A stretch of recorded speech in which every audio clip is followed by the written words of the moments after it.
Bonsoir à tous et bienvenue à la première édition de Face à la vérité, une émission captivante qui traite des sujets d'actualité, conçue rien que pour vous, tout simplement parce que Dieu vous aime et nous aussi, nous vous aimons. Vous voulez en savoir un peu plus? Allez, suivez-moi.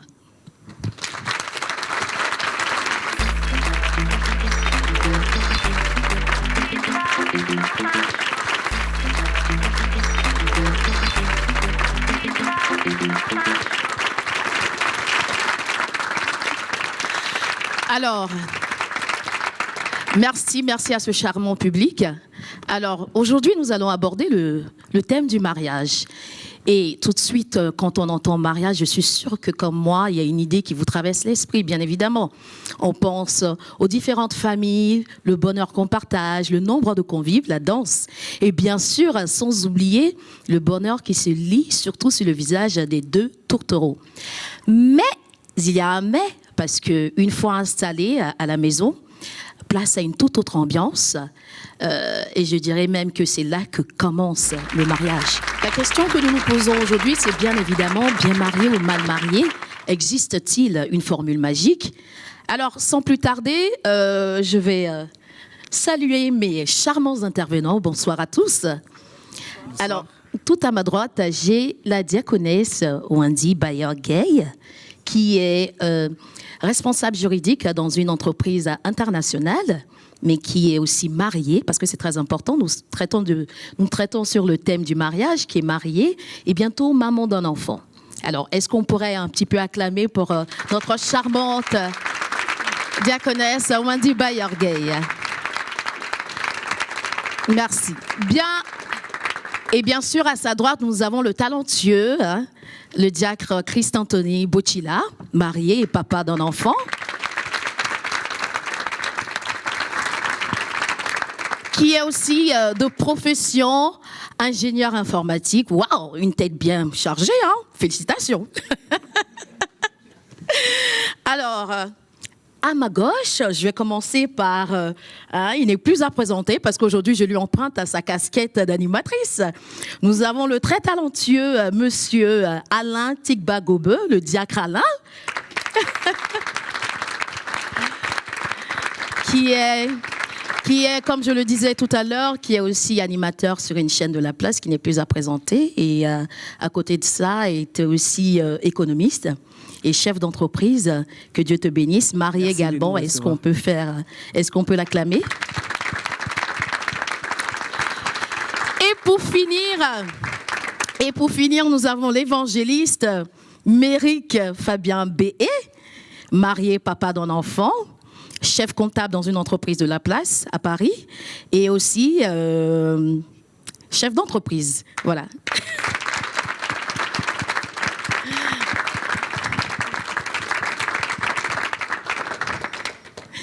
Alors, mes chers intervenants, mes chers invités, comment est-ce que vous vous sentez ce soir?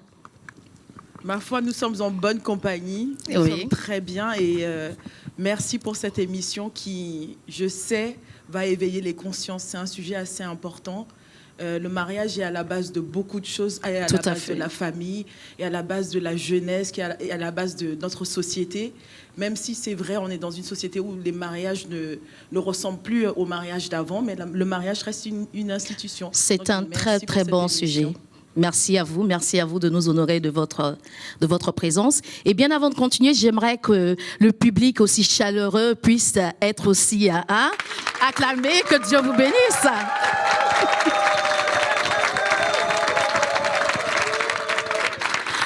Ah oui, c'est un bon moment que nous allons passer, je le sens, parce que nous avons un public chaleureux. On sent que ce thème est un thème qui parle à tout le monde et c'est ce que nous allons voir. Alors, chers invités, si je vous posais comme ça la question de savoir, est-ce que vous vous souvenez un petit peu de votre jour de mariage? Alors, merci beaucoup à la prophétesse de nous recevoir sur ton plateau. Je pense que c'est un honneur d'être sur un plateau qui est très beau, avec un public chaleureux, comme tu disais. Merci. Oui, moi, je me souviens particulièrement de mon jour de mariage. C'était un 29 juin 2018. Waouh, quelle précision, hein? Pour un homme, c'est assez rare, parce qu'en général, les hommes... Ah, je me souviens plus. Oui, je me souviens parce que c'était quand même un jour assez mémorable, assez important. Donc, oui, je me souviens et c'était un très bon moment. Mais c'est très bien. En tout cas, je te souhaite encore de longues, heureuses années de mariage, parce que le mariage, c'est quelque chose de très, très important que nous allons voir ensemble. Mais pour être honnête, pour être franche avec vous, c'est pas donné à tout le monde de pouvoir tout le temps avoir ses souvenirs précis, avoir ses souvenirs intéressants du mariage, parce que, comme je le disais tout à l'heure, après avoir passé une très, très belle cérémonie, quand on arrive à la maison, c'est une autre ambiance, c'est une autre vie qui commence, et parfois, pour d'autres, c'est un cauchemar. Et aujourd'hui, le thème que nous allons aborder, c'est bien marié ou mal marié. J'aimerais savoir, selon vous, est-ce que on peut, après une telle cérémonie de mariage où on a dansé, on s'est amusé, on a investi, je ne sais pas, 30 000, 40 000 euros, est-ce qu'après ça, on peut être mal marié ou bien marié? Je ne sais pas. Bonsoir, servante de Dieu. Bonsoir. Oui, j'estime que, et je crois qu'on peut être bien marié ou mal marié parce que ça dépend pourquoi on s'est marié. Aha. On a notre pasteur qui nous enseigne souvent, notre pasteur André, qui nous enseigne souvent que on se marie pour une vision. Mais malheureusement, dans la vie, parfois, on emmagasine des chocs émotionnels et des traumatismes. Et parfois, malheureusement, on ne se marie pas pour apporter de l'amour à l'autre ou pour cette vision commune, mais pour soigner ses propres blessures. Très intéressant. Ah, j'entends le public qui fait... Très, très intéressant parce que... Je te rejoins un petit peu parce qu'après tout, nous vivons quand même dans une société, on ne va pas se mentir, où je connais beaucoup de gens qui ont très très peur d'être mariés, et puis aussi des personnes qui sont rentrées dans le mariage pensant qu'elles allaient être heureuses, mais malheureusement, ça se passe très mal. Mais quand on parle par exemple de blessures, est-ce que ces blessures, elles sont physiques, elles sont morales, je ne sais pas. Est-ce que tu pourrais aller un peu plus en profondeur dans ces blessures, par exemple? Alors, des fois, les blessures, c'est pas spécialement physique ou morale, mais ça peut être une absence. Par exemple, il y a des hommes, malheureusement, dans la vie, c'est des hommes-enfants. Et à cause de l'absence... Des hommes-enfants. Des hommes-enfants, oui. Parfois, il y a des hommes, leur père était absent. Il y a eu une absence d'autorité, de figure paternelle, et ça fait que la maman, pour compenser, a tout donné à cet enfant. Donc, il y a quelque part une carence affective, en fait. C'est ça. Et ça fait que, en se mariant, la femme, elle se retrouve là, un peu bête, comme un récipient, et tu es là, tu dois tout donner au mari, et si tu donnes pas tout, l'homme se rebelle et se met en colère. Parfois, il y a des violences conjugales à cause de ce genre de choses, parce que tu n'es pas comme ma mère. Et au final, ça pose problème dans le couple. Et ça, ce sont de sérieuses blessures. Et je vois que le diacre Alain va intervenir, oui. Exactement. Moi, c'est vrai. On peut être mal marié, on peut être bien marié, mais là, on parle des blessures. Moi, je vais vous raconter, par exemple, une anecdote d'une personne qui a été violée, une femme. Désolé pour les dames. J'espère que tu iras aussi du côté des hommes, parce qu'en général, on aime bien parler des femmes. Bien sûr, je vous rassure, le public, vous qui nous suivez, je vous rassure, ça sera les hommes et les femmes, je vous rassure. Ah, ok. Donc, elle a été violée et elle est rentrée dans le mariage. Et vous savez, quand une femme est violée et qu'elle rentre dans le mariage, et elle me disait comme ça que c'était difficile de partir avec son homme. C'était difficile d'aller dans la sexualité. Parce qu'une fois que le monsieur, il y a certaines choses qu'il voulait faire, automatiquement, elle se braquait parce qu'il y avait des relents par rapport à cette blessure qui était le viol. Quelque part, elle avait un traumatisme, en fait. Elle était traumatisée. Mais est-ce qu'elle avait parlé, par exemple, de ce traumatisme-là à son futur époux? Parce que c'est très important. Alors, je pense que dans notre discussion, elle ne lui a pas dit les choses comme ça, mais elle lui a dit que dans son enfance, il y avait des choses qu'elle avait subies, en fait, étant jeune. Donc, effectivement, je suis d'accord avec ce que tu dis, la prophétesse, parce que si, dès le départ, elle avait expliqué à son conjoint, peut-être qu'il allait prendre, je ne vais pas dire des pincettes, mais il allait adopter une autre manière, une autre stratégie, peut-être faire d'autres choses. Mais le fait de ne pas dire et de rentrer comme ça dans ce mariage avec ces blessures de viol-là, ça a compliqué la situation de la sexualité. On ne va pas se mentir. Pour nos téléspectateurs qui nous regardent, vous qui êtes mariés, on sait très bien que la sexualité, ça compte beaucoup. C'est quelque chose de très important. Oui. Et là, ça a commencé à se compliquer. Et là où je vous parle, la situation est très, très tendue. C'est quelque chose de Donc, de quelque réel. part, le fait qu'elle ait été violée dans son enfance, c'est une blessure, comme il disait tout à l'heure le diacre Chris Anthony. Donc, ces choses-là, ce sont des blessures qui peuvent, à la longue, détruire, voire pourrir la vie maritale d'une personne, que ce soit homme ou femme, parce qu'il y a aussi des hommes qui se font abuser dans leur enfance et qui rentrent aussi dans le mariage, parce que parfois, ces personnes peuvent se dire, non, je suis un homme, je maîtrise, j'ai pas besoin de m'ouvrir à ma femme. Mais il faut en parler, justement, pour que ta femme, au moins, sache ce que tu as vécu, pour que aussi votre vie maritale se passe mieux. Je ne sais pas, est-ce que, par rapport à ces blessures-là, ma diaconesse, tu aurais quelque chose peut-être à dire là-dessus? Je dirais que la plupart du temps, et on est beaucoup, c'est à vivre une vie anesthésiée, où on n'a pas conscience en fait de nos blessures, tout simplement parce qu'on ne nous a pas enseigné à détecter nos blessures. Je prends le cas d'un adulte mature, responsable. Même la médecine nous dit de faire des check-ups, des bilans annuels pour vérifier si quelque chose ne va mal dans le corps. Et en tant que personne qui se dit prêt à se marier, il faut faire le check-up de son cœur, voir si on est prêt, voir si on a guéri de certaines blessures. Mais c'est là qu'intervient l'enseignement. Quelque part, c'est un petit peu, on occulte C'est un tout petit à peu fait nos ça. souffrances. Comme j'ai l'habitude de le dire, c'est que les plus grosses douleurs sont les plus silencieuses. Donc, quelque part, ces personnes qui subissent des chocs les occultent un petit peu. C'est tout à fait ça. Donc, elles sont Pourquoi ? anesthésiées et elles rentrent dans le foyer Elles avec. rentrent dans le foyer avec parce qu'on ne leur a pas enseigné. Dans le monde, on nous enseigne que quand tu es blessé, quand on te fait quelque chose, passe au suivant, avance. Il faut être fort, il ne faut pas être faible. Tout à fait. Un homme ne pleure pas. Toutes ces phrases-là, ce sont des choses qui nous construisent. Et à la longue, Ou ça qui fait nous que- détruisent, hein. Ou qui nous détruisent. Et à la longue, en fait, on apprend à ne pas affronter la vie, à ne pas affronter la vérité, à ne pas avoir... À ne pas être Désolée face du à la jeu. vérité. Face à la vérité. Oui, et toi, oui. Mais ce qui est bien dans ce qu'elle dit, là, elle parle du cas où la personne n'a pas été enseignée. Mais on sait tous, et pour les téléspectateurs qui nous suivent, on n'est pas forcément tous des chrétiens, mais Tout à ceux fait. qui ne subissent pas, ou bien qui n'ont pas l'enseignement spirituel, ou bien l'enseignement venant de Dieu, comment est-ce que ces personnes peuvent se positionner vis-à-vis de cette situation? de ces Parce blessures. qu'elle a été violée, elle ne connaît pas Jésus, elle ne sait pas c'est quoi l'amour, c'est quoi le pardon. Dans cette situation, qu'est-ce qu'elle fait? Quelle attitude faut adopter? Est-ce qu'il faut continuer de partir avec son mari ou bien faut mettre stop au mariage? ça, c'est très intéressant, ça. C'est ça la question, en fait. Si je peux me permettre de rebondir, puisque la question m'a été posée. Exactement. Je dirais que même sans être chrétien, nous sommes tous enfants de Dieu. On a tous du discernement. Et tu as pointé du doigt le problème, mon diacre, c'est que le problème, c'était la communication. Elle n'a pas dit la vérité à son Ils ne se sont pas à tout son dit dès le mari. début. C'est ça, dès le début, en lui disant qui elle était, en se montrant telle qu'elle était. Souvent, on veut se marier, mais on joue un rôle de VRP, c'est-à-dire on est un représentant de vente. Oui. On ne montre pas notre vrai visage. On est un petit peu comme des acteurs. C'est exactement ça. Pour moi, la première base du couple, c'est la communication et la vérité. Et là, c'est quelque chose qui est à la disposition de tous. Oui, Christ est le chemin, la vérité et la vie, mais Christ est venu pour tous. Et sans même qu'on utilise le nom de Christ, ce nom-là, l'amour aussi, c'est Christ. Donc si tu dis aimer ton mari, tu dois lui dire la vérité. Si tu dis que tu veux t'engager à long terme avec quelqu'un, tu dois lui montrer qui tu es. Et pour que la personne t'aime pour vraiment qui tu es. Très bien dit, très bien dit. Je sens que... Je vois comme ça l'évangéliste Fabien qui est là, qui hoche un petit peu la tête. Je sens qu'il a envie de dire quelque chose.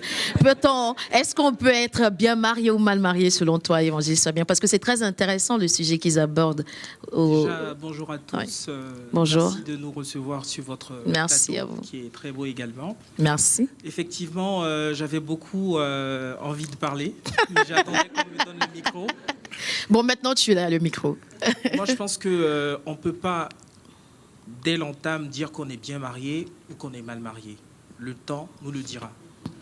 Et à vous entendre, j'ai l'impression, parce qu'aujourd'hui, on n'est pas suivi seulement que par des chrétiens. Il y a des personnes, certainement, qui ne sont pas chrétiennes, qui nous regardent. On a l'impression que ces personnes-là qui sont blessées ont une croix, comme quoi elles ne devraient pas se marier. Moi, je me pose la question de savoir, est-ce qu'on n'a pas la C'est possibilité... l'impression qu'ils t'ont donnée par leurs interventions. Oui, bien sûr. D'accord. Bien sûr. Je me pose la question de savoir, est-ce qu'on ne peut pas guérir dans le mariage? Est-ce qu'on a besoin d'abord d'être guéri avant de se marier? Parce que si on tombe sur une personne qui a la capacité de nous redonner confiance en nous, cette personne peut contribuer à notre guérison dans le couple. Donc quand je vous entends, j'ai l'impression Très intéressant. Ah, je pense que je pense que le débat est ouvert. Alors, moi, je suis d'accord avec toi, évangéliste, mais voilà, c'est possible, hein, c'est possible, parce qu'aujourd'hui, comme la Bible dit, nous sommes le temple du Saint-Esprit, donc ça veut dire Jésus habite en nous. Donc ça veut dire qu'on peut contaminer quelqu'un positivement comme négativement. Moi, je le crois, mais c'est pas conseillé. Personnellement, c'est pas conseillé. Donc, selon toi, mon diacre Anthony, il faudrait d'abord guérir avant de rentrer dans un mariage. Effectivement, parce qu'aujourd'hui, moi, j'en reçois à l'appel des couples aujourd'hui qui se plaignent du conjoint ou de la conjointe, et c'est difficile. Par exemple, aujourd'hui, il y a une femme qui est violentée, elle ne sait pas ce qu'elle doit faire, elle doit soit quitter ou rester. Je la conseille de prier, c'est vrai, mais à cause de son mari qui a été méprisé dans sa jeunesse, frappé, humilié, aujourd'hui, il arrive dans son couple, dans sa maison, aujourd'hui, il frappe sa femme. Pourquoi ? Quelque part, je précise que c'est vrai, peut-être que cet homme a été méprisé dans sa jeunesse, insulté, rabaissé, mais ça ne justifie pas non plus. C'est ça. On est d'accord, hein? Ça ne justifie pas non plus le fait qu'il tabasse sa femme à la maison. Donc, quelque part, je veux bien qu'on mette ça sur le compte des blessures, mais sinon tous les hommes qui battent leur femme à la maison vont se dire moi aussi j'ai été blessé dans mon enfance, c'est pour ça que je te frappe. Attention. Moi je dirais simplement à une femme qui se fait battre, honnêtement, je conseillerais à cette femme-là de prendre un petit peu de recul, si elle a de la famille bien sûr, qu'elle aille se réfugier dans sa famille. C'est vrai que peut-être pour des chrétiens, je vais conseiller à ces personnes et tout de prier parce que Dieu est capable de changer des hommes qui sont très violents. J'ai déjà eu ce cas-là, des gens ont été totalement transformés. Mais dans d'autres cas, je dirais aussi de se retirer un petit peu en famille, qu'elle soit entourée pour que cette personne aussi puisse prendre conscience un petit peu de ses actes. Sinon, en d'autres thèmes, on n'aura que des meurtres. Et je crois que récemment, ça a été le cas d'une artiste célèbre qui a été battue à mort par son mari. Et ce sont des choses que nous ne cautionnons pas. Et Christ non plus ne cautionne pas ça. Donc, Amen. Et évangéliste, c'est pour ça que je réponds à cette question, c'est pour ça que c'est très dangereux. Donc voilà, comme a pu l'exposer la servante de Dieu, c'est très dangereux. Et c'est pour ça que je ne déconseille quelqu'un d'aller se marier en étant blessé, parce que ça apporte des violences conjugales. Et au final, on a des couples comme ça, des enfants au milieu, et au final, il y a des traumatismes de génération en génération. Alors, moi, je me permettre de m'adresser à une personne qui, depuis son canapé, nous regarde, qui n'est pas forcément chrétienne. Si tu aimes quelqu'un, parce que mettons-nous à la place de ces personnes-là, si tu aimes une personne et que vous sentez le feeling, comme on dit, vous vous aimez, vous vous attirez, on n'a pas le temps de chercher à savoir si on est blessé l'un et l'autre. On est bien d'accord. C'est bien beau les beaux discours, mais on s'aime, on s'attire, on a de l'attirance l'un pour l'autre. On n'a pas le temps des blessures. Je suis désolé. Qu'est-ce que vous dites à ces personnes-là ? Très bonne question. Oui. Moi, je vais rebondir à ce que tu dis, évangéliste. C'est bien de s'aimer, c'est bien le feeling et tout, mais le feeling va durer jusqu'à quand? C'est ça. Parce qu'on se marie pour une vie. On ne se marie pas pour un feeling. Si c'est pour le feeling, c'est une histoire de copinage. Mais là, le sujet, la thématique, elle est trop importante par rapport à ce qu'on est en train de dire. On dit mal marié, bien marié. Bien marié ou mal marié. Une formule magique. C'est-à-dire qu'ici, on est dans une posture où nos téléspectateurs qui nous regardent, au sortir de nos échanges, on doit leur donner des billes, des solutions pour dire attention, moi je suis mal marié. Derrière, je vais prendre peut-être ce qu'ils m'ont dit sur le plateau pour aller dans une posture pour être bien marié. Je suis d'accord, mais je dis le feeling, c'est pour des gens qui ne veulent pas aller loin. Mais si on a envie de bâtir une famille, si on a envie de construire, le feeling, oui, mais les blessures, c'est trop important. Moi, j'ai parlé tout à l'heure de l'histoire du viol. Oui. Mais regardez un enfant qui a été battu par son père, ou une fille qui a été battue. Lorsqu'elle rentre dans le foyer, lorsque l'homme... Souvent, ce sont des choses banales. Hein. Tu peux peut-être, dans la plaisanterie, lever la main. Oui. Automatiquement, elle se rappelle de son père. Elle verra son père. Donc, ça veut dire que moi, je suis venu retrouver mon père dans le foyer. Non, le feeling seulement ne peut pas suffire. Mais il faut être guéri de ses blessures. Et dans le feeling, imposer certains axes d'amélioration et essayer de mieux étudier la personne. Je sais que le pasteur nous dit souvent, vous avez été marié, ça fait 22 ans que vous... Mais pendant 7 ans, vous êtes étudié. Mais justement, et je pense que pendant ces 7 ans-là, tu as essayé de voir le caractère du passé. Parce qu'il faut regarder Justement, j'en viens. Merci de me tendre la perche. C'est que justement, aujourd'hui, pourquoi est-ce que les gens ont des blessures dans leur mariage? Je pense qu'aujourd'hui, nous sommes dans une société où on ne prépare pas assez le mariage. On est des acteurs hollywoodiens. On est des acteurs, on ne prépare pas. Et pourquoi est-ce que je dis qu'on ne prépare pas le mariage? Aujourd'hui, on assiste à un phénomène dans nos églises, on ne va pas se cacher, où le mariage est très en vogue. La Bible même nous dit, dans les derniers temps, il y aura des fêtes, on va marier, les parents vont marier leurs enfants et tout.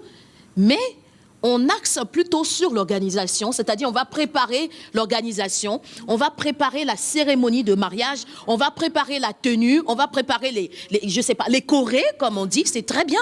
Je n'ai rien contre le mariage, mais il y a une chose qu'on ne nous enseigne pas, on ne nous enseigne pas comment est-ce qu'on bâtit un foyer. Et donc on revient à quoi?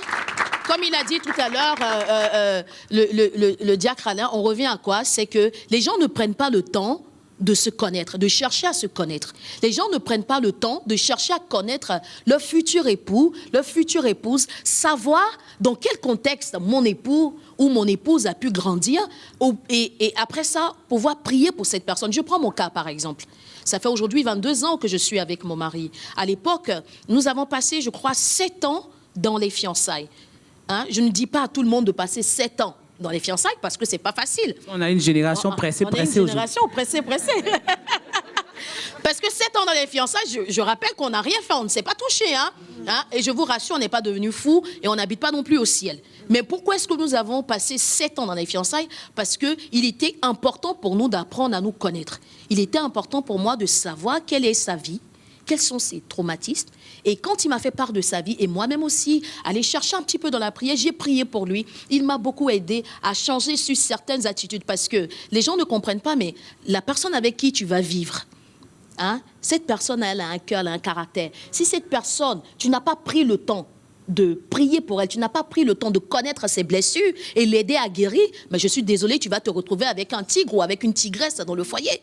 Et après, on va se dire, ah non, mais je ne savais pas que tu étais comme ça. Mais non, tu ne pouvais pas savoir parce que si nous passons le temps de nos fiançailles, je ne sais pas, dans les restaurants, on est dans une génération où il y a beaucoup de stories sur les réseaux sociaux. On a au moins 15 stories à son actif. Vous n'avez pas remarqué une chose? Les gens, avant de se marier, ils ont beaucoup de stories et tout sur les réseaux sociaux. Avant le mariage, quelques jours, pendant la cérémonie, un mois après. Mais après, il n'y a plus de stories. Pourquoi? Parce qu'il y a une seule story qu'on vit après. Donc, enseignons aux gens dans les églises à construire le mariage. Pour réussir un mariage, je vais vous dire une chose, je n'ai pas le monopole du mariage, mais pour réussir un mariage en Christ, il faut prêcher Christ aux chrétiens. Je suis désolée, il faut arrêter de donner les 48 règles, les 52 principes, parce que ce ne sont pas ces principes-là qui vont t'aider. Il faut prêcher le caractère de Christ. Christ a eu quoi comme caractère? Amour, pardon, humilité. Le mariage est fait de compromis. Si tu ne veux pas pardonner, tu n'as rien à faire dans un mariage. Et j'irai même plus loin. Puisqu'on est dans le chapitre, on va dire, des blessures. Si tu ne veux pas être blessé, ne rentre pas dans un mariage. Parce que tu vois le monsieur qui est en train de te changer les vœux et tout. Oui, tu es le miel de ma vie, tu es celle qui me fait vibrer. Demain, il va te dire non, mais il va te sortir des paroles qui vont te blesser. Et tu vas lui dire quoi? Mais je ne suis plus ton miel. Mais non, le miel est fini dans le pot. Mais pourtant la prophétesse, ce que vous dites est tellement vrai. Mais souvent, les chrétiens aussi, on a l'impression qu'on est déconnectés. Il ne faudrait pas qu'on soit des chrétiens déconnectés. Parce que Cantique des Cantiques, même dans Cantique des Cantiques, on parle de l'amour. Il y a des versets où on parle de ta belle bouche, de tes beaux yeux. Oui. Donc, je veux dire aujourd'hui, ça, ce sont des choses, je pense que tu peux guérir des blessures. Si tu as ta femme, peut-être qui n'a jamais entendu ça avant, elle attendait que des méchancetés, des injures. Oh, tu es vilaine, tu es moche, tu es comme ci, tu es comme ça.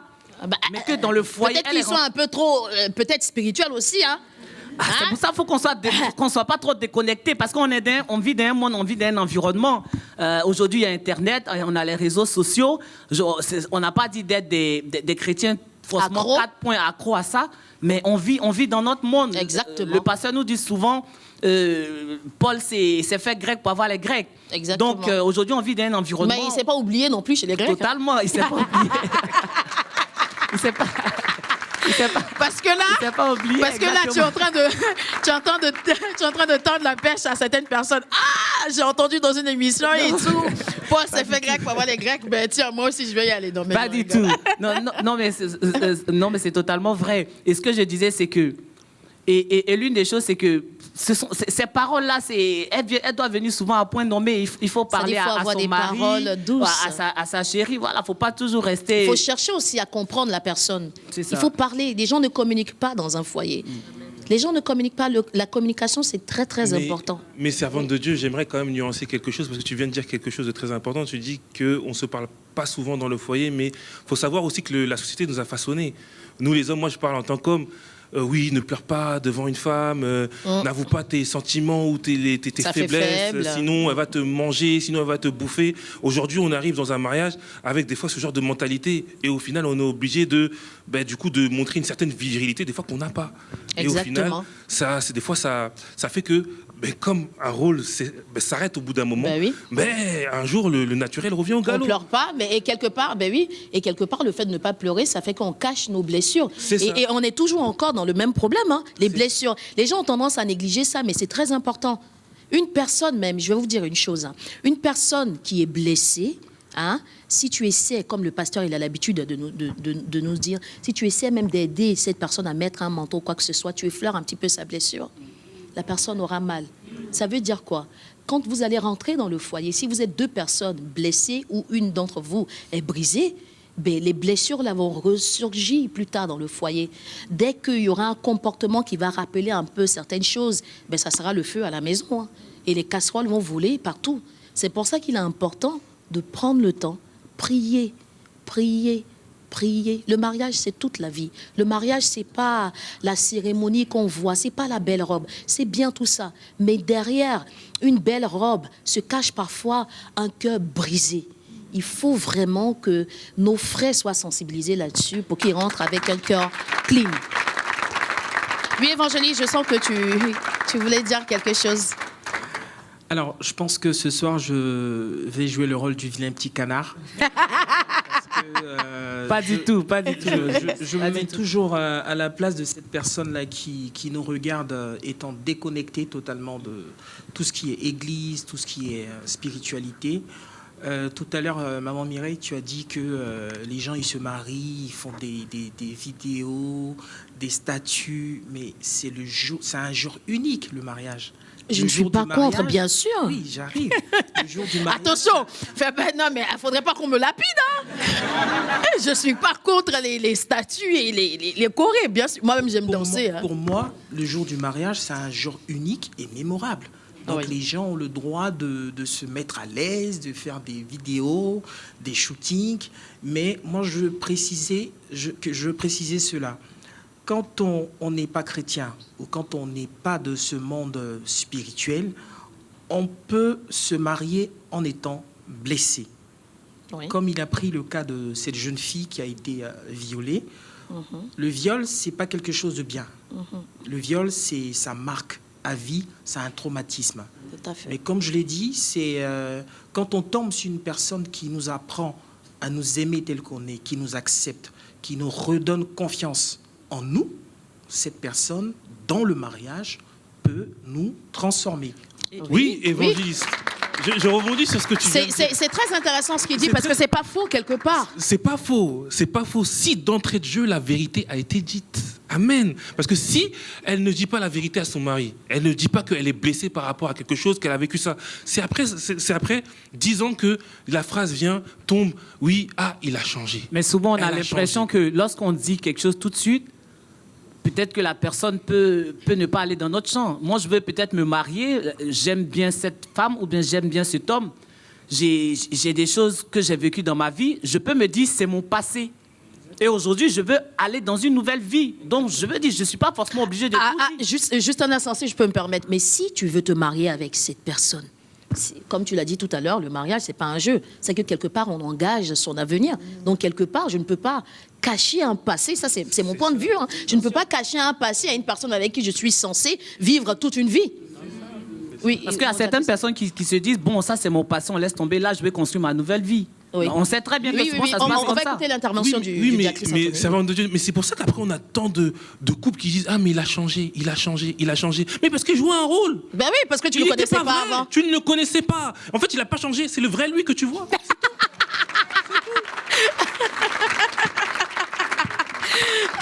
Ça me fait penser à une phrase qu'on entend souvent de la bouche du pasteur. Il dit, il n'a pas changé, c'est son vrai lui. Ben oui, quelque part, c'est pas faux. Comme le pasteur bien dit souvent, quand le 3e mois, il ressuscita. C'est-à-dire, bon, pour ceux qui ne nous connaissent pas, le 3e mois, il ressuscita, c'est quoi? C'est-à-dire tous les comportements qui ont été cachés par les blessures, qui ont été cachés par notre désir de vouloir nous marier absolument, on va les cacher pendant 2-3 mois, mais au bout du 3e mois ou au bout du 6e mois, il va ressusciter. Il va ressusciter avec les vrais problèmes, avec notre vrai caractère. Et là, tu vas voir qu'en fait, ton mari, celui que tu avais qui était vraiment le miel et tout ça, il devient... Oui. C'est un piranha, il est prêt à te dévorer. La femme, celle qui te parlait avec beaucoup de respect, ah oui chérie, mon chat, elle commence à te parler autrement. Non, elle n'a pas changé, elle a ressuscité. Enfin, son vrai, elle a ressuscité. Oui, mon diacre. Oui. Servante de Dieu, si je peux rebondir sur ce que l'évangéliste a dit, parce que c'est assez important. Pour ceux qui n'ont pas eu cette chance d'avoir accès à l'information, à l'enseignement, et qui sont déjà dans un foyer, j'aimerais pas qu'on leur dise que c'est une fatalité. Oui. Dans le sens où, effectivement, il y a beaucoup de gens dans notre société qui se marient parce qu'on se plaît, le feeling est là, tu es beau, je suis belle, on a des critères en commun, tu as un statut, t'as un statut dans la société, tu as une bonne réputation, voici mes critères et toi aussi, voici tes critères, il y a match, on y va. D'ailleurs, plein de sites internet se fondent sur des critères extérieurs et non pas sur des critères de cœur. Et on ne peut pas leur dire que bon, tu as fait le mauvais choix au début, maintenant tu vas finir mal marié. Ah non. Et c'est en cela que je dis que la blessure en soi n'est pas une fatalité. Et exactement. Je rejoins l'évangéliste. Et je suis tout à fait d'accord avec toi. La blessure n'est pas une fatalité. Ouais. Je suis d'accord. La blessure n'est pas une fatalité à partir du moment aussi où on en parle. Si je ne parle pas de mes blessures, ben, je suis désolée, et tout dépend de comment je traite la blessure. Je peux être malade. Lorsque je suis malade, mon réflexe en tant qu'être humain, c'est d'aller à l'hôpital. C'est d'aller voir un médecin, d'aller voir un expert qui peut m'aider. Parce que quelque part aussi, j'ai envie de guérir, je souffre de mon mal. C'est tout à fait ça, je souffre et j'ai conscience. Si je l'ignore ou si je l'occulte, oui. Moi, je pense qu'effectivement, on est tous d'accord. Hein, y a des personnes forcément qui sont mariées, qui nous regardent. C'est pas ce qu'on est en train de dire. On n'est pas en train de dire que ces personnes qui se sont mariées hors de Christ, parce qu'elles ont des blessures, c'est une fatalité. Et exactement. Là, je vous rejoins totalement. Oui. C'est pas une fatalité du tout. Parce que nous-mêmes, on n'est pas nés chrétiens. Voilà, ça a été un processus. Parce que quelqu'un nous a présenté Jésus, on a accepté, au fur et à mesure, on a compris que dans le mariage, il faut forcément mettre Jésus d'abord. Ce qu'il a dit, et c'est ça en fait qui va bâtir le mariage. Mais pour ceux qui ne connaissent pas Jésus, souvent on se rend compte qu'on dit l'amour est partout. Souvent, il y a des personnes même qui ne sont pas chrétiennes, mais elles ont de l'amour. Donc, ces personnes qui sont blessées mais qui ne connaissent pas encore Christ, d'abord, nous leur présentons Christ pour dire que c'est le médicament, c'est Jésus qui peut arranger le mariage. On ne leur dit pas de rester dans leur poste. Nous, on leur présente ce soir, si vous nous regardez, on vous présente Christ pour dire que celui qui va vous donner la paix, celui qui va vous donner l'amour, celui qui va donner la solution à votre mariage, il s'appelle Jésus-Christ. Amen. Et Jésus-Christ, c'est un package. Donc, lui, quand vous allez l'accepter, il va venir maintenant pour guérir votre blessure. Et si pour l'instant, vous ne voulez pas accepter Jésus, mais l'amour, c'est pour tout le monde. Et une des solutions que tu as données, servante de Dieu, c'est la communication. Exactement. Donc, la communication peut vous permettre, vous qui nous regardez ce soir, discuter avec votre mari. Si au début, vous n'avez pas dit la vérité, il est temps maintenant, parce que ces blessures-là ont rendu le mariage difficile, ont rendu la communication difficile, ont rendu votre situation compliquée. Aujourd'hui, vous avez la possibilité, après avoir fini de nous entendre, de commencer à communiquer. de vous dire les choses. Ah oui, chérie, au départ, j'étais comme ça, mais j'ai menti, de reconnaître ses fautes, et puis de partir. À partir de ces actes déjà, je pense qu'il peut Instaurer avoir... la communication et après la confiance. Exactement. Donc c'est ce que je voulais rajouter par rapport à ça. Oui, Oui, c'est tout à fait ça. Et effectivement, ce sont ces clés-là qu'il faut présenter en fait à tous ceux qui sont non chrétiens. Leur dire que ce n'est pas la fin. Ce n'est pas la fin. On peut avoir mal commencé, mais bien finir. Et c'est en cela que je rejoins l'évangéliste. Il n'est jamais trop tard pour bien faire, pour dire la vérité, pour être sincère et chercher de l'aide. Mais ça demande plus de travail que si on l'avait fait auparavant. Ce qu'on n'a pas fait au début, il va falloir le faire et encore plus difficilement en cours de route. Oui, évangéliste, tu voulais intervenir? Oui, mon mot de fin par rapport à ce sujet, c'est de ne pas se décourager. De ne pas se décourager. Si on est rentré dans le mariage en étant blessé, par ignorance certainement, de justement suivre cette émission et de croire que tout est possible. Parce que Jésus est capable de guérir vos blessures. Même en ayant mal démarré, il peut vous aider à bien terminer votre mariage.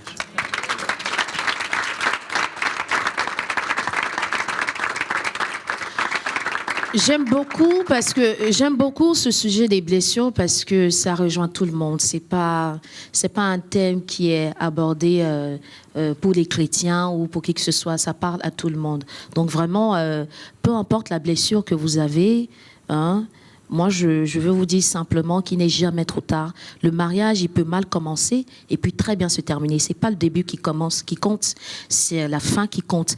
Et je sais que par la grâce de Dieu, avec l'aide de Dieu, votre mariage sera totalement restauré. Mais moi, pour avancer un petit peu dans le sujet, j'aimerais connaître un petit peu votre point de vue.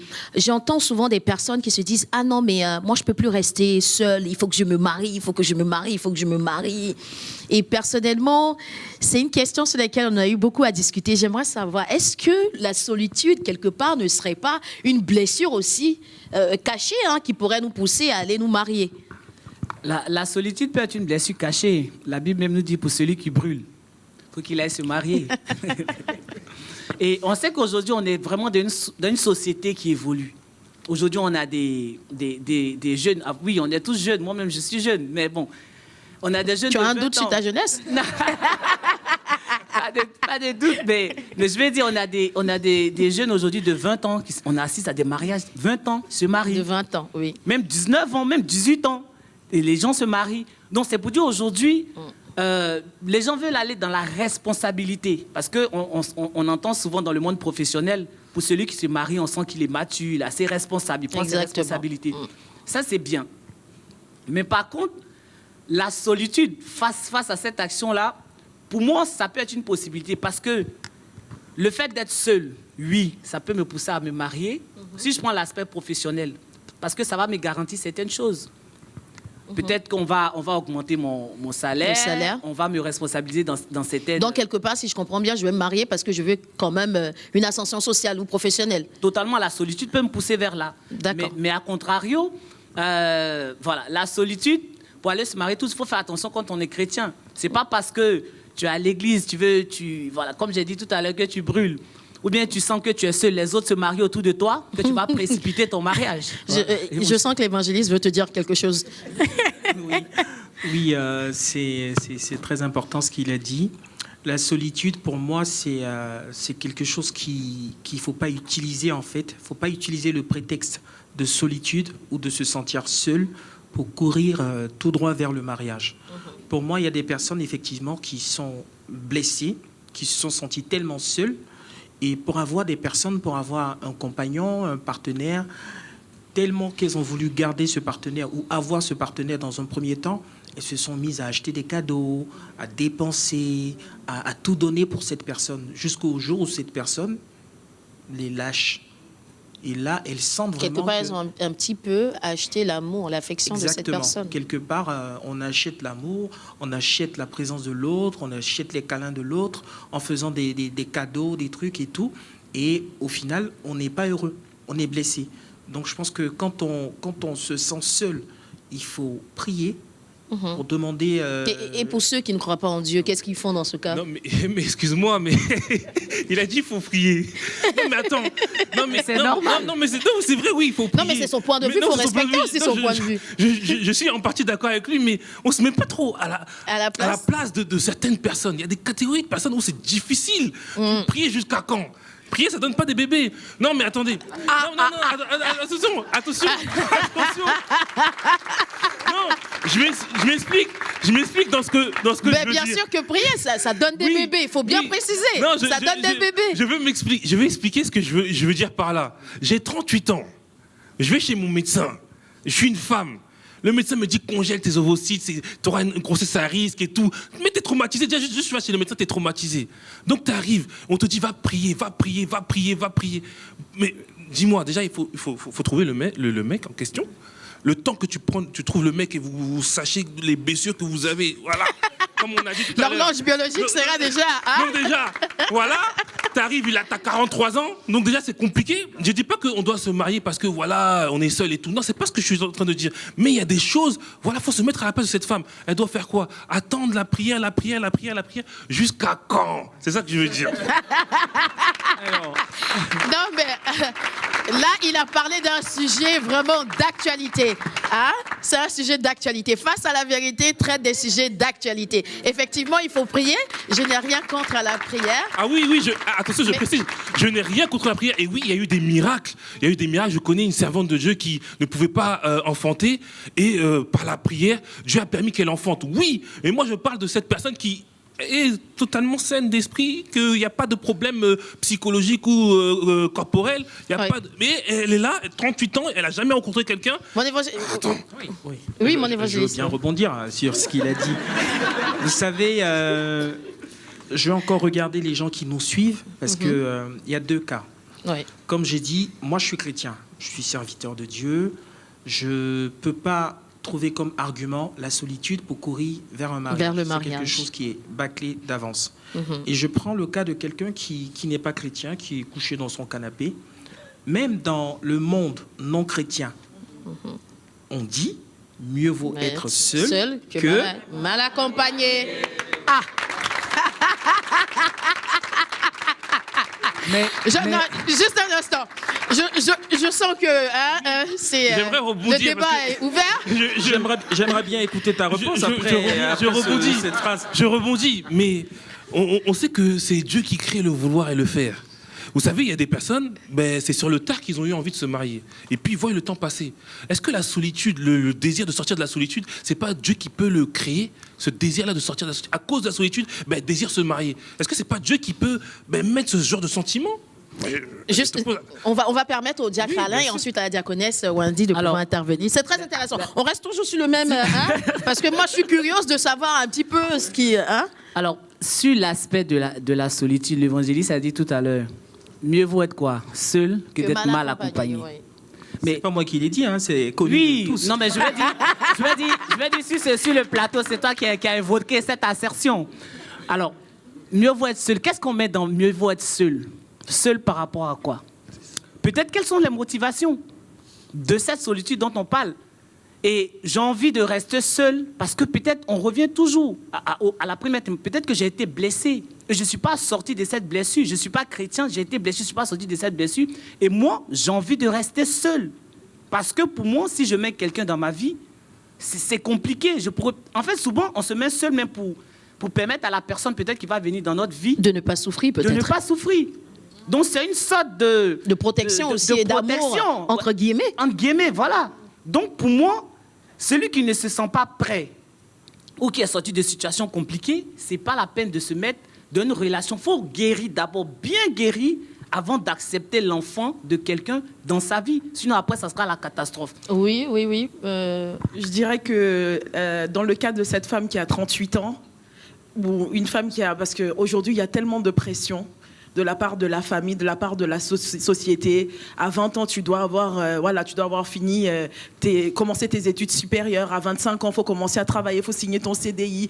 À 28 ans, il faut te marier, il faut avoir 2 enfants. Il y a tellement de pression de la société de se conformer, d'avoir certaines choses. Mais c'est pas marqué dans la Bible qu'à tel âge, tu dois être marié, à tel âge, il faut avoir un CDI, à tel âge, c'est marqué qu'il faut être sauvé. Donc ça, c'est pour l'aspect chrétien. Et là où je rejoins l'évangéliste, c'est qu'on ne peut pas utiliser la solitude comme seul prétexte pour entrer dans le mariage. Pourquoi ? Parce que beaucoup de fois, à la base de la solitude, il y a la peur. Il y a la peur de ne pas suffire. La peur de ne pas être aimé, la peur parce que tout simplement c'est une blessure. On a beaucoup de personnes qui ont ressenti un vide et qui le comblent par le bruit, qui rentrent chez eux, qui allument la télé. Et j'irai même plus loin. On vit dans une société aujourd'hui où on ne va pas se mentir. Moi, j'ai eu des collègues qui me disaient, je préfère vivre avec mon chat, vivre avec mon chien, que vivre avec un homme ou vivre avec une femme. C'est très profond. Et moi, ce sont des choses, vous savez, à l'époque, quand tu entends ce genre de choses, moi, j'avais des personnes qui étaient autour, qui rigolaient. Tu préfères vivre avec un chat et tout? Non, mais tu dois être bizarre. Non, mais quand on creuse, c'est profond. Comment est-ce qu'une personne lucide, qui a tous ses sens, dit « je préfère vivre avec mon chat, avec mon chien » ? Quelque part, j'ai compris que c'est parce que ces personnes étaient blessées. Et une fois, cette personne m'a sorti, c'est parce que quelque part, un animal, au moins, il est fidèle. Un animal ne te décevra pas. Voilà. Il ne me trahira pas. Je sais que pour le peu que je lui donne, mon chat sera toujours là, mon chien sera toujours là. On en rigole, hein, mais on voit même que le Seigneur fait bien les choses parce que par la nature, il nous parle. Donc ça veut dire que quelque part, être seul, c'est vrai, c'est pas une fatalité, mais ça cache un profond mal-être. C'est tout à fait toujours, ça. On est toujours en train de parler des blessures, les blessures. Mais est-ce qu'on peut dire aux gens comment est-ce qu'on peut guérir de ces blessures-là? Comment est-ce qu'on peut sortir de ces blessures? Parce que c'est bien d'en parler, mais donnez-leur aussi peut-être la formule magique justement pour sortir de ces blessures. Moi, tout à l'heure, j'ai donné la formule magique et je la redonne encore. La formule magique, c'est Jésus. Pour ceux qui ne sont pas chrétiens, pour ceux qui sont chrétiens, c'est Jésus la solution. C'est l'amour de Dieu, c'est le pardon de Dieu. Si tu as Jésus dans ta vie, au départ, oui, ça sera compliqué, mais tu vas finir par comprendre que par la puissance et la grâce de Dieu, tu seras délivré. Parce que la blessure vient... J'ai pris l'exemple, par exemple, de la fille qui a été violée. Mais cette fille-là, elle doit pardonner soit à la personne qui l'a violée, parce que si elle n'arrive pas réellement à pardonner à cette personne, ben, ça sera continuer dans sa vie. Ça sera très compliqué. Elle aura toujours ses relents. Mais si elle aura pardonne, même du mal avec exactement. son mari. Je prends l'exemple. Bon, désolé, les femmes vont me dire peut-être je prends trop d'exemples. Non, change un peu quand même, Oui, hein, parce que non, mais les femmes. L'exemple va un peu avec les femmes. On aime tous les femmes ici. Vous êtes nos mamans, vous êtes nos sœurs. Que Dieu vous bénisse. Merci. On va applaudir pour vous. Que Dieu vous bénisse. Vous êtes magnifiques. Mais votre exemple, on le prend parce que ça nous touche aussi. Parce qu'on ne va pas dire on défend la cause, mais on est dans la cause de la femme, dans la protection de la femme. Exactement. Parce que Jésus lui-même a protégé les femmes. Donc oui. C'est plus dans ce sens-là. Ah, merci. Donc ce que je veux dire, c'est qu'on a une... Ça me rassure. On a une femme qui a été séquestrée. Elle était séquestrée pendant dans sa relation. Elle était même séquestrée. Et lorsqu'elle est sortie de là, c'était difficile. Elle a dit qu'elle a mis près de 6 à 7, voire 1 an pour pardonner à ce monsieur. Aujourd'hui, elle est mariée. Donc, ça veut dire l'acte de pardon qu'elle a posé vis-à-vis de cet homme. À libérer. Exactement. Donc, aujourd'hui, elle est comme dans on un le foyer. dit dans les Saintes Écritures, le pardon libère. Amen. Donc, elle est dans un foyer aujourd'hui où son cœur est apaisé. Avec son mari, c'est bien, ils voyagent. Ils sont en Christ et ça se passe très bien. Donc, voilà la puissance du pardon. Donc, la solution magique pour moi que je donne aux téléspectateurs qui nous suivent, c'est de pardonner. C'est de pardonner. Oui, mon évangéliste, oui, tu voulais... Oui, je suis d'accord avec mon diacre, très cher diacre Alain. La solitude n'est pas une fatalité et les clés, ce sont celles-là même qu'il vient de donner. La principale, c'est le pardon. Et comme on a dit, la solitude, c'est une blessure. La solitude, c'est une blessure. Quand on n'est pas guéri d'une blessure, c'est compliqué. C'est compliqué.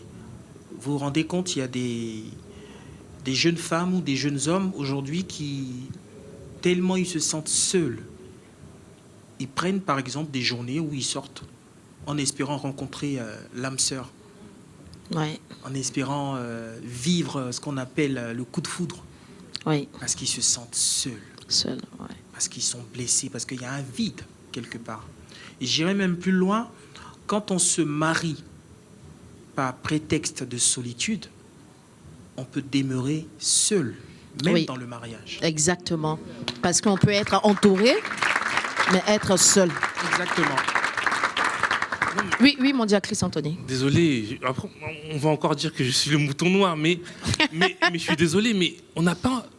C'est difficile, ça veut dire que c'est bizarre pour quelqu'un de vouloir être aimé. C'est-à-dire que je suis là, je me sens seul et j'ai envie d'être aimé.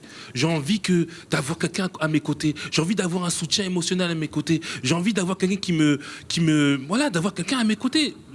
Qui m'épaule. Voilà, qui m'épaule, toutes ces choses-là. Et on me dit que oui, la solitude, Faut guérir d'abord. Voilà, faut guérir d'abord et tout.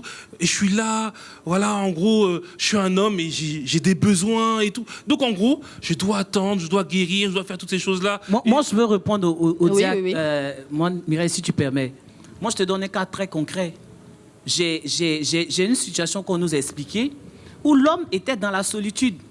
Et comme on a parlé tout à l'heure de l'environnement familial, de la pression même professionnelle et tout, dès qu'il a eu une opportunité, il s'est marié. Et dès qu'il est rentré dans le mariage avec cette femme-là, c'était très compliqué. Ils ont eu un enfant, mais c'était tout le temps la bagarre. Pourquoi? Parce qu'il a regardé, comme on dit dans le jargon, la bouche des gens, les yeux des gens, et il est rentré dans le mariage. Il a cédé à la pression, en fait. Il a cédé à la pression.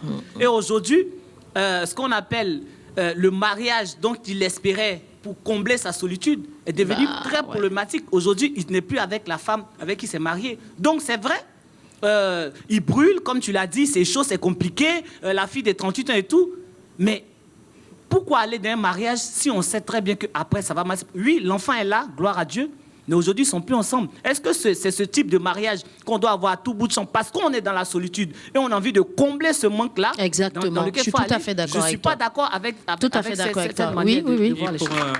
Merci. Et pour compléter un peu ce qu'il a dit, en fait, la société nous a mis dans des cases.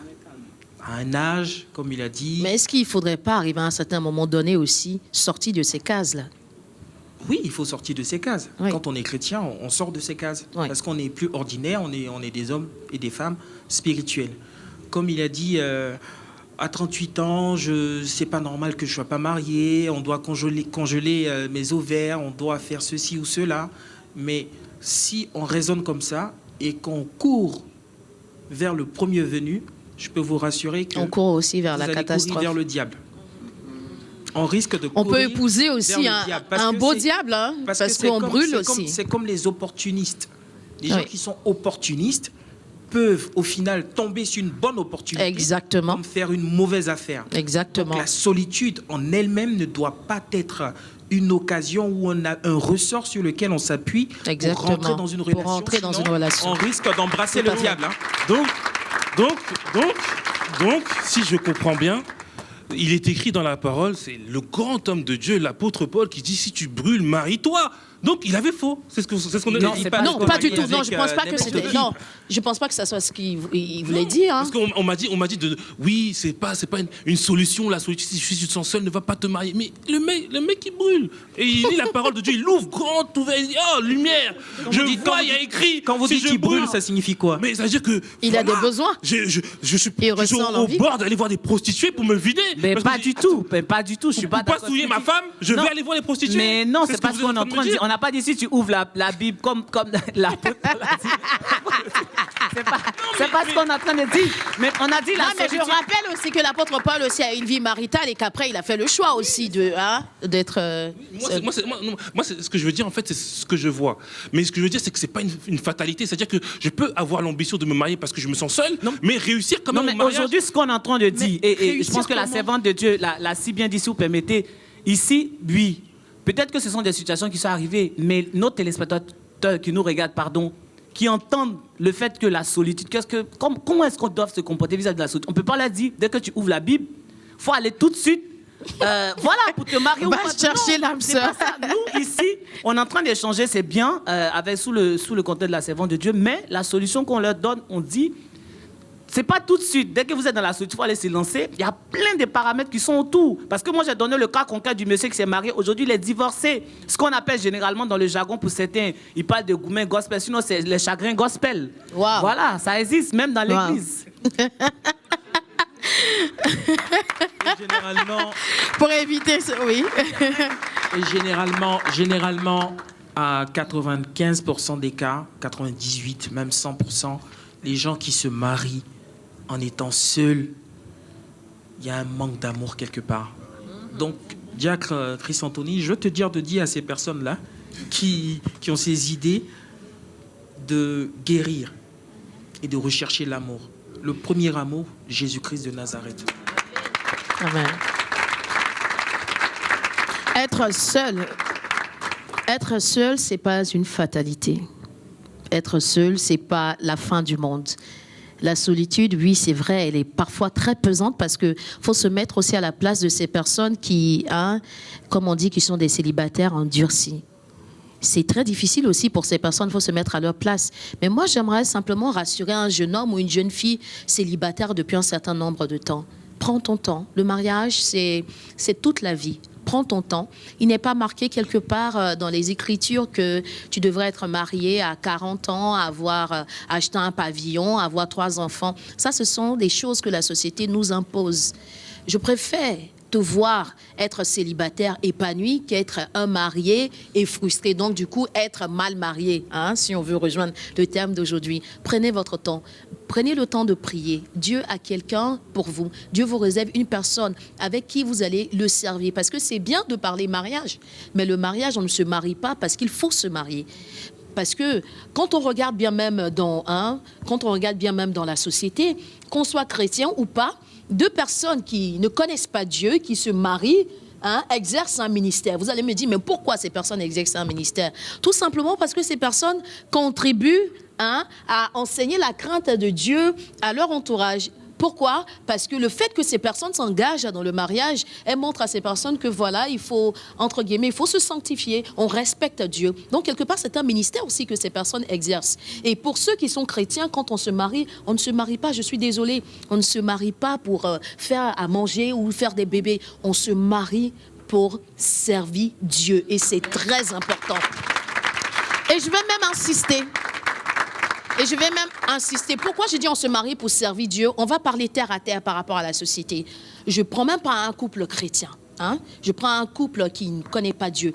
Vous n'avez pas eu souvent des amis, des collègues que vous allez rendre visite. Quand vous allez chez ces personnes, vous savez que ces personnes sont avenantes, ces personnes sont aimantes. Et parfois, moi par exemple, ça a été le cas. Et tout, on a eu des amis qui ne sont pas chrétiens, qui sont venus chez nous, et le fait qu'on les accueille avec amour, on leur a redonné envie de croire au mariage. On leur a redonné envie de croire qu'il est encore possible de croire que 2 personnes puissent s'aimer. Alors, donc, quand on est chrétien et qu'on se marie, c'est pas simplement faire la cérémonie religieuse, c'est intéressant, on échange les vœux. C'est une très bonne chose. Mais notre mariage a pour but de sauver les âmes. Parce que les gens qui viennent à la cérémonie vont vous regarder après. C'est le fruit de votre mariage aussi qui va apporter ces personnes-là à connaître Christ ou pas. Ça a été le cas dans notre assemblée ici. Il y a des personnes qui sont venues à Christ tout simplement parce qu'elles ont été touchées par le témoignage, par le changement de leurs frères ou sœurs qui se sont mariés.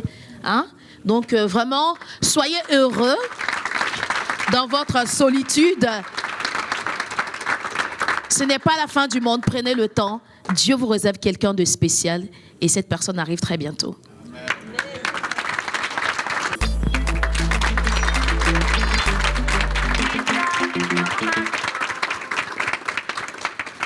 Eh bien, vous êtes toujours sur EAD TV et vous suivez Face à la vérité, une émission captivante, comme je vous le disais, qui traite des sujets d'actualité. Et justement, parlant de sujets d'actualité, nous allons sans plus tarder prendre une question dans le public. J'ai eu écho qu'il y avait une charmante personne qui voulait poser une question. Oui. Bonsoir à tous. Bonsoir. Vous allez bien? Ma question est la suivante. Est-ce que toutes les pratiques sexuelles sont-elles autorisées et une femme doit-elle obéir à son mari? J'entends souvent une femme, mais on ne peut pas parler un peu des hommes. Non, j'ai rien. Très, très, très, très bonne question, justement. Est-ce que toutes les pratiques sexuelles sont-elles autorisées? Et si oui, est-ce qu'une femme devrait obéir à son mari?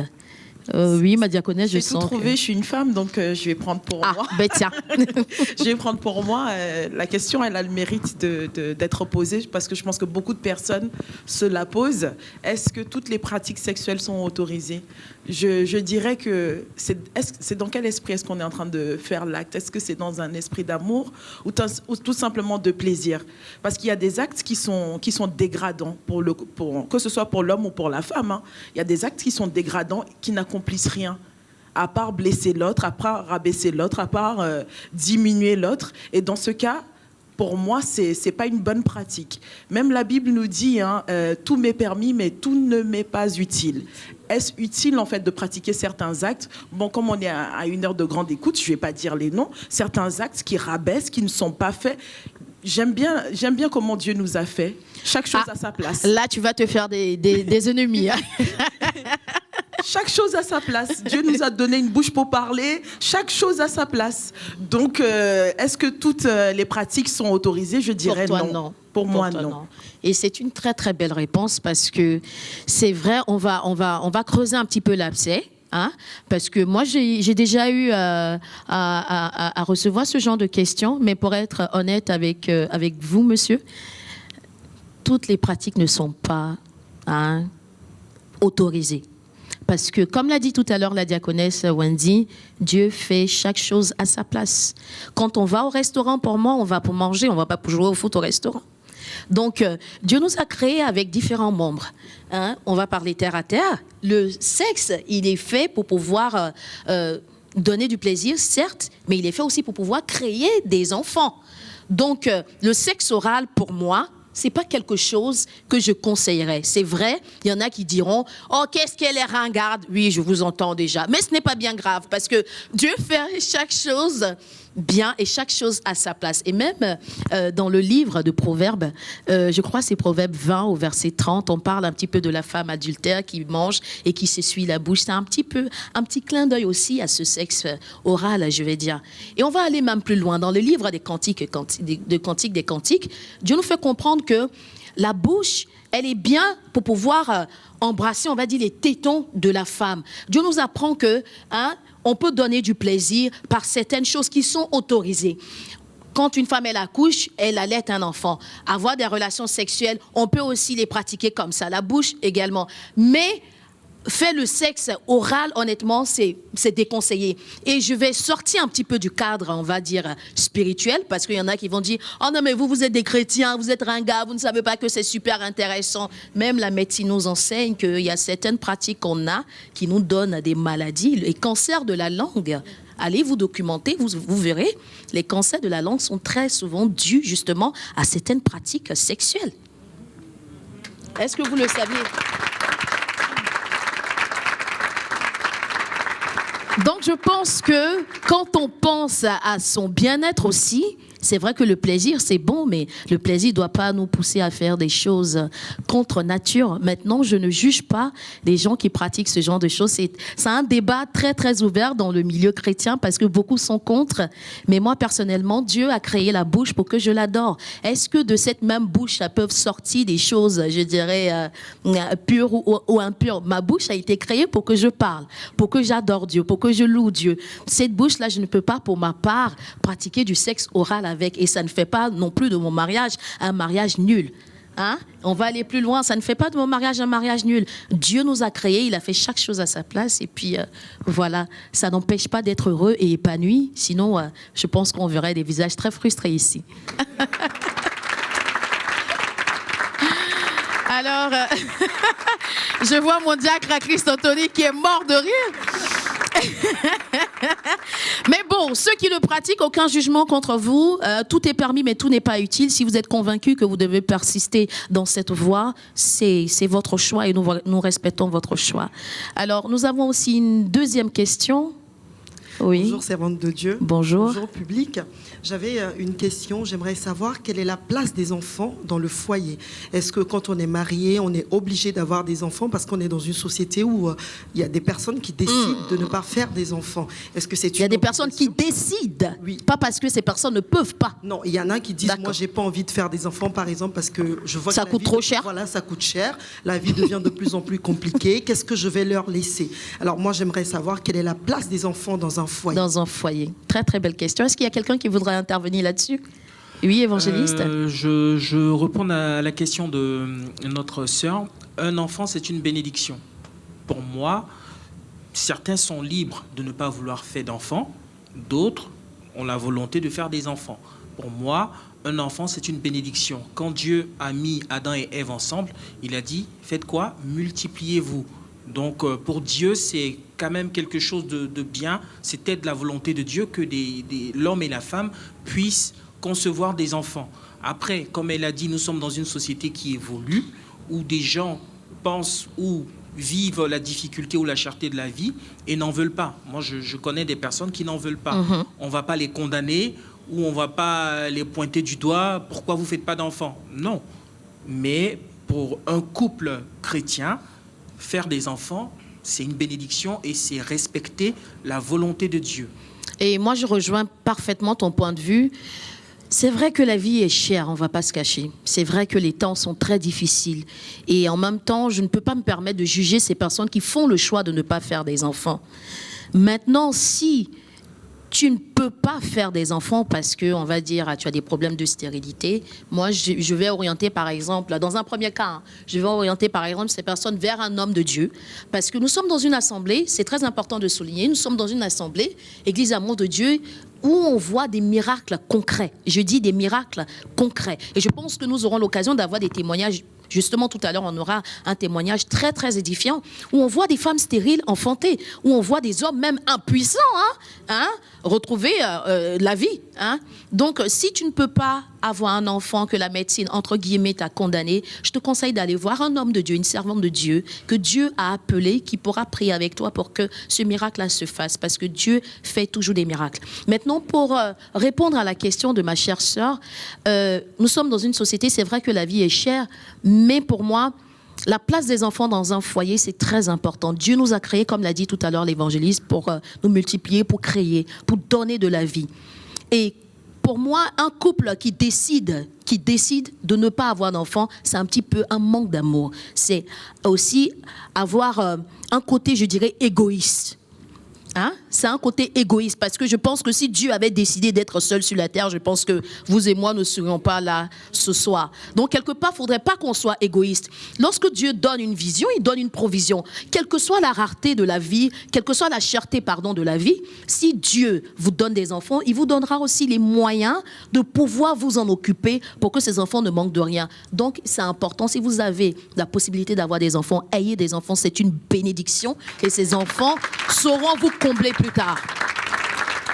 Donc, ne soyons pas égoïstes, parce que bien évidemment, il y a beaucoup de gens, même dans nos églises, qui pensent comme ça. Ne soyons pas égoïstes. C'est un manque d'amour. Et ça, c'est quelque chose à bannir de nos pensées. Et juste rajouter quelque chose, si tu permets, servant de Dieu. Aujourd'hui, si tout le monde décide de ne plus faire d'enfants, où va l'humanité?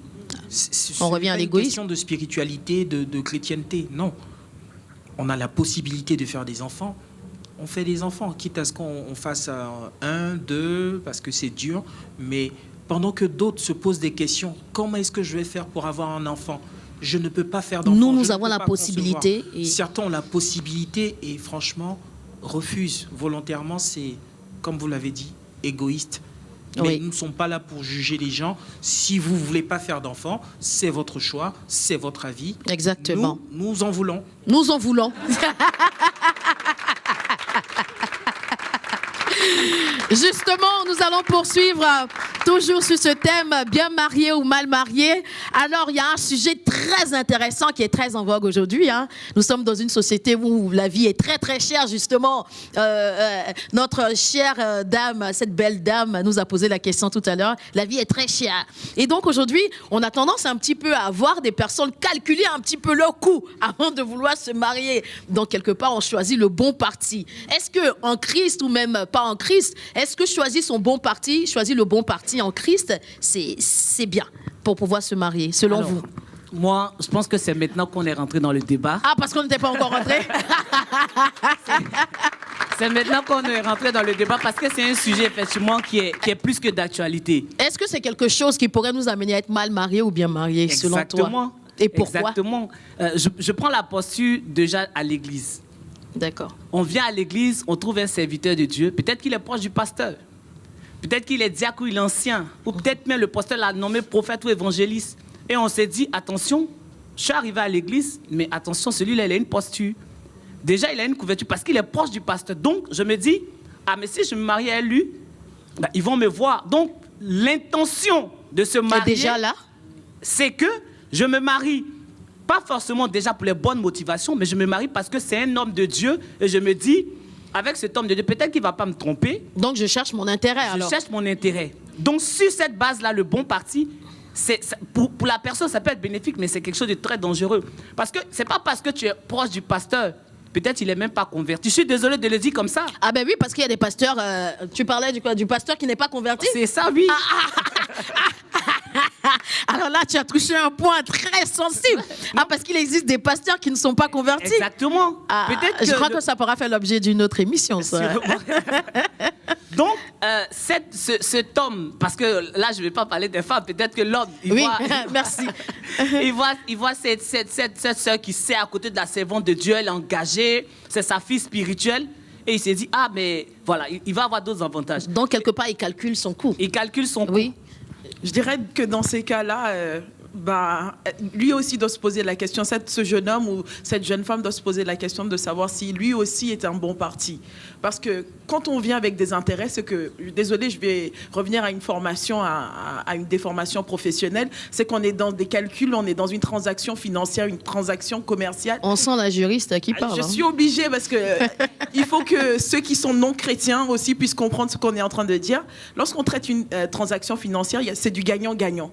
Donc, lorsque je viens à l'église, win-win. Donc, si je viens à l'église et je vise celui qui est à côté de la chair, parce que voilà, en dessous de la croix, il y a l'homme de Dieu. À côté de l'homme de Dieu, il y a une fille qui est proche de la servante de Dieu. Je sais que je serai bien vue, je vais redorer mon blason, ma réputation sera refaite. Si je prends cette personne, est-ce que je sais ce qu'il y a derrière? Est-ce que je connais la réalité du ministère? Est-ce que je sais que cette personne, les dimanches, sera là? Oui. Est-ce que je connais les réalités du ministère? Oui, mon Dieu, Christ Anthony. Je comprends votre point de vue. Mais, désolé, mais moi, je suis une femme. Non, mais des fois, faut aller terre à terre. Il faut comprendre le point de vue de l'être humain. Moi, je suis une femme. J'ai grandi dans un foyer où ma mère a été trompée. Où mon père, des fois, a été trompé. J'arrive, j'ouvre la Bible, je vois Éphésiens. Que l'évêque soit irréprochable, mari d'une seule femme. Je me dis, c'est ça que je veux. Avance. Attends. oui. Avance. Mais ce qu'il dit, c'est pas faux. Mais attends, je me dis, Seigneur, bon. Non, mais parce que... Non, laissons-le. Non, attendez. Laisse-moi terminer. Laissons-le aller jusqu'au bout de ses idées. Je me dis, Seigneur, au lieu d'aller dehors chercher un faux type, laisse-moi aller à l'église. À l'église, j'aurai mon évêque. Mais attends, est-ce que c'est une mauvaise motivation? Je vous pose la question. Non, mais c'est pas attendez. Non, c'est très intéressant ce qu'il a dit. À l'église, j'aurai mon évêque. Qu'il soit irréprochable. Mais c'est peut-être quelque part l'erreur que beaucoup d'entre nous faisons. Parce qu'on pense qu'à l'église, ce sont des saints qui sont là-bas. Je crois qu'il y a une vidéo qui circule. L'église, c'est l'hôpital. À l'hôpital, tu trouves toutes sortes de malades. Tu vas trouver des personnes qui ont la gastro, d'autres qui ont des migraines. Donc, ce ne sont pas des gens qui sont bien portants. Mais là, j'ai parlé d'un évêque. D'un évêque. Il est censé être bien portant. Oui, mais l'évêque...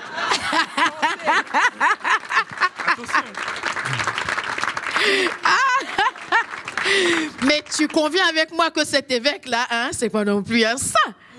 Donc, quelque part, je pense qu'il faudrait qu'on enseigne aux gens que dans une église, on ne trouve pas que des personnes parfaites. On ne trouve pas que des personnes parfaite. Et je vais laisser le diacre aller Moi, je intervenir suis là-dessus. totalement d'accord.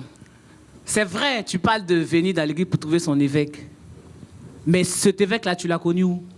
À Dès l'église. que tu viens à l'église, tu le vois parce qu'on te dit qu'il est évêque. Donc pour toi, Il est parfait. il est parfait. Mais non. Je le répète encore, il faut étudier le caractère des gens. On a dit qu'il y a des loups qui sont déguisés en agneaux dans les églises. Exactement. Mais attention, on a plein de témoignages qui sont là. C'est pas parce que tu rentres dans une église que tu trouves un évêque, ou tu trouves un pasteur, ou tu trouves un diacre ou un ancien, mais que ça veut dire que tu as eu le gros lot. Non. Exactement. On a vu des gens qui se sont mariés avec des pasteurs, des hommes de Dieu. Mais aujourd'hui, il y a eu plein de divorces. Donc la première chose à faire, c'est de prier. C'est de prier, c'est d'analyser. Est-ce que l'évêque que j'ai envie de marier, est-ce que déjà Dieu m'a parlé sur lui? Mais déjà, il faudrait encore savoir avec quelle motivation la personne est rentrée se dans marier. l'église. Parce que, prenons son cas, on parle d'une personne qui a été blessée dans sa famille, qui a été traumatisée, qui a vu, on va dire, son père tromper sa mère. Donc, quelque part, C'est des cette mauvaises personne, motivations. oui, elle se dit qu'en allant à l'église, là-bas, je vais trouver, on va dire, une différence entre ce que j'ai connu avant, dans ma famille, et là.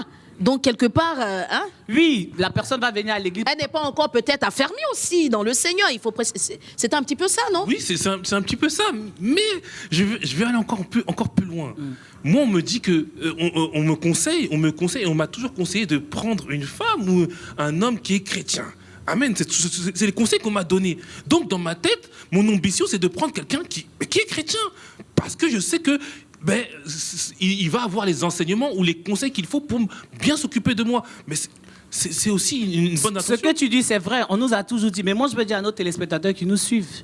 C'est vrai, on vous a toujours dit de prendre un chrétien ou bien à l'église. Je ne dis pas que l'église, ce n'est pas une bonne chose. Mais ne venez pas à l'église parce que vous allez trouver un évêque qui est parfait pour vous marier.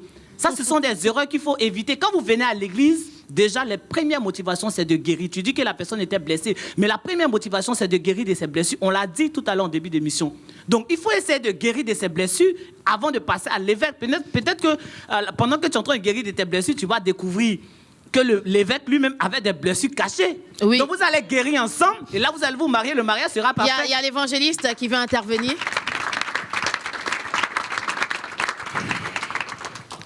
Le bon parti. Il faut qu'on apprenne à situer en fait le cadre. Oui. Voilà. Aujourd'hui, des personnes peuvent se mettre ensemble parce que voilà, il y a l'argent au milieu, il y a de belles voitures, il y a des relations. Mais je prends déjà le cadre de l'Église. Comme il a dit le diacre Chris Anthony, une jeune dame qui vient chercher son évêque dans l'Église. Elle vient chercher son pasteur. On dit homme de Dieu. Avant d'être de Dieu, c'est un homme. Et généralement, ces personnes sont motivées par quoi? Oui, à l'église, quand on vient marier un homme de Dieu, il va être fidèle, il ne va pas nous tromper. Mais qui vous a dit que quand on est homme de Dieu, on est toujours fidèle? Ah, question. Qui vous l'a dit? Aujourd'hui, si vous venez dans une église chercher un homme de Dieu fidèle, comme je dis, un homme De Dieu. avant d'être de Dieu. Donc un homme... Il est encore vivant, hein, dans tous les sens. Oui, mais Donc, tu es la d'accord chair avec moi peut- qu'il y a la encore chair des peut hommes prendre de le Dieu dessus. qui Oui, sont il y a encore fidèles. des hommes de Dieu, mais il faut avoir justement, comme il a dit, le discernement. Oui. Vous venez, vous ouvrez la Bible, vous dites la femme doit chercher son évêque. Attendez, on est où?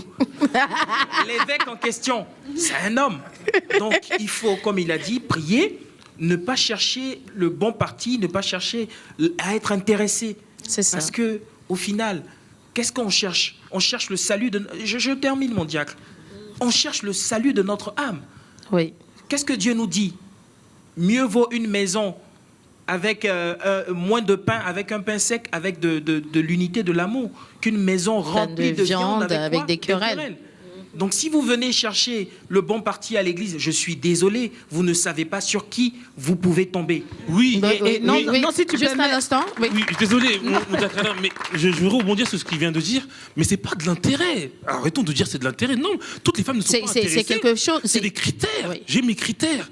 Je viens je veux épouser quelqu'un, mais j'ai mes critères. C'est comme une femme. Aujourd'hui, on dit toutes les femmes sont vénales et tout. Non, elles sont pas vénales. C'est juste que voilà, j'ai manqué dans ma jeunesse financièrement. Je me suis établi parce que je suis maintenant un bon parti. Moi, en tant que femme ou en tant qu'homme, je veux aussi un bon parti. C'est des critères. C'est pas de l'intérêt. C'est des critères. Mais ces critères-là peuvent être des faux critères, je suis désolé. Parce que si tu viens parce que tu as trouvé dans l'église quelqu'un qui est multimilliardaire ou bien millionnaire, tu te dis, ah, comme moi, dans ma jeunesse, peut-être que je suis parti avec des personnes qui n'étaient pas bien, et aujourd'hui, je viens à l'église, je trouve un millionnaire, j'y vais. Mais c'est un mauvais intérêt. On ne peut pas encourager des personnes à aller dans ce sens, je suis désolé. Mon Dieu, on ne peut pas encourager. Attention, oui, mais les critères, tu déformes mes propos. Je ne parle pas de finance, je parle de quelqu'un qui est établi, qui bosse, pas un paresseux. C'est de ça que je veux parler. Oui, mais... Une personne qui a déjà une assise financière et qui ne veut pas aussi, on va dire, une personne... voilà. Ça, elle a le droit, je trouve que c'est légitime qu'une femme ne veuille pas rencontrer... Parce qu'il y a des paresseux aussi dans les églises. Hein, on ne va pas se mentir. Diacre Anthony, la question que je vais poser par rapport à cet exemple, c'est de dire, quand on épouse quelqu'un, c'est pour le meilleur et pour le pire. Donc si j'épouse quelqu'un sur la base de ces critères, si ces critères s'évanouissent, est-ce que je vais rester encore avec cette personne? Question.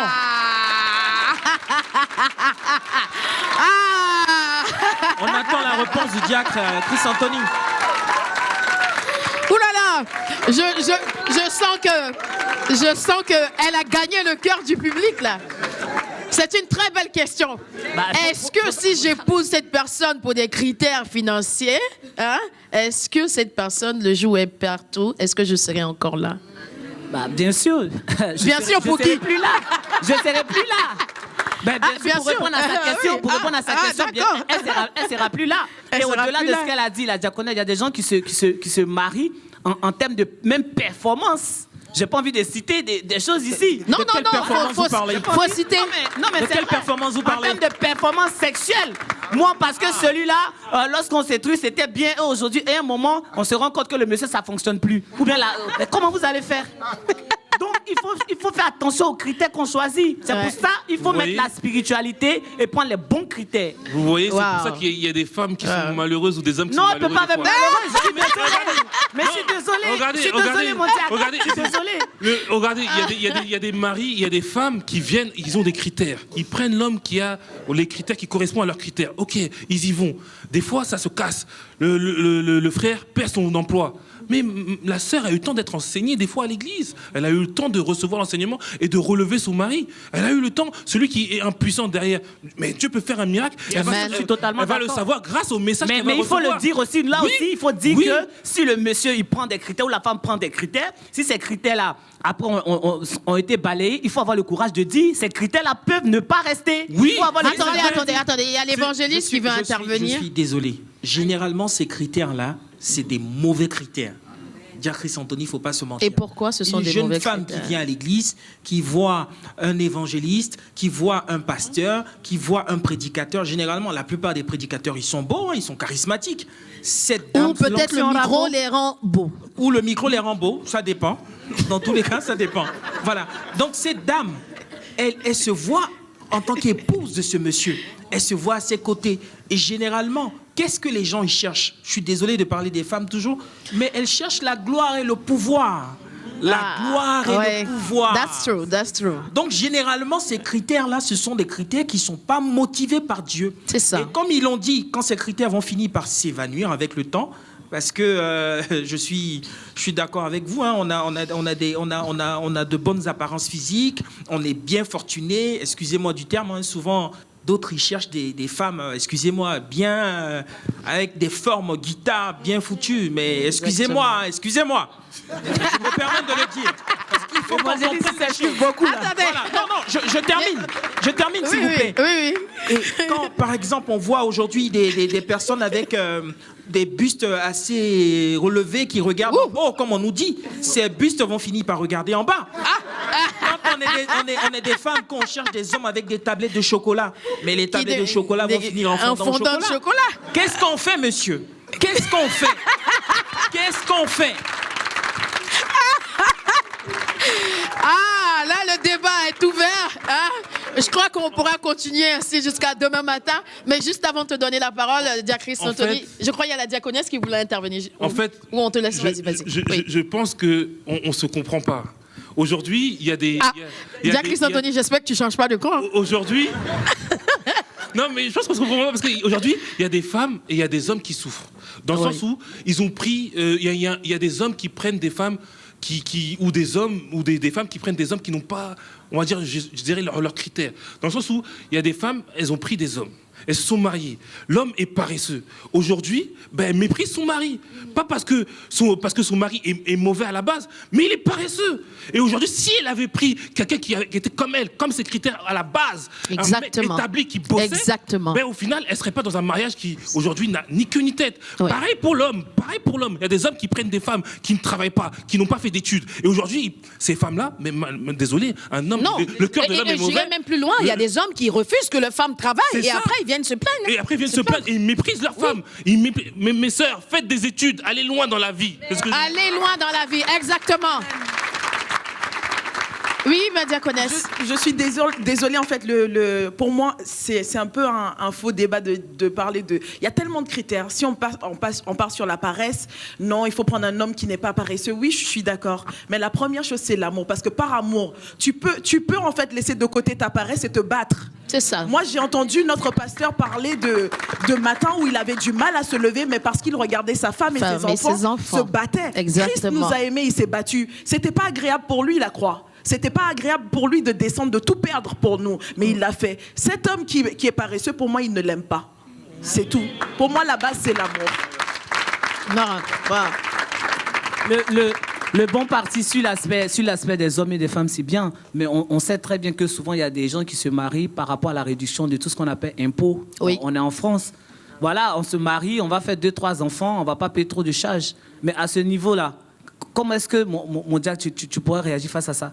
C'est ça aussi. Ça aussi, Mais ça peut être pourquoi un tu as critère. attaqué personnellement le Non, Jack? mais comme il a mis en avant les critères, là, on va commencer à sortir mon tous frère, les critères. mon Là, Jack, on va sortir tous c'est les pas critères. le jeûne et la prière qui paye les factures. On va sortir. Attention, faut aller bosser aussi, faut aller travailler aussi, faut Moi, aller je suis gagner. totalement d'accord.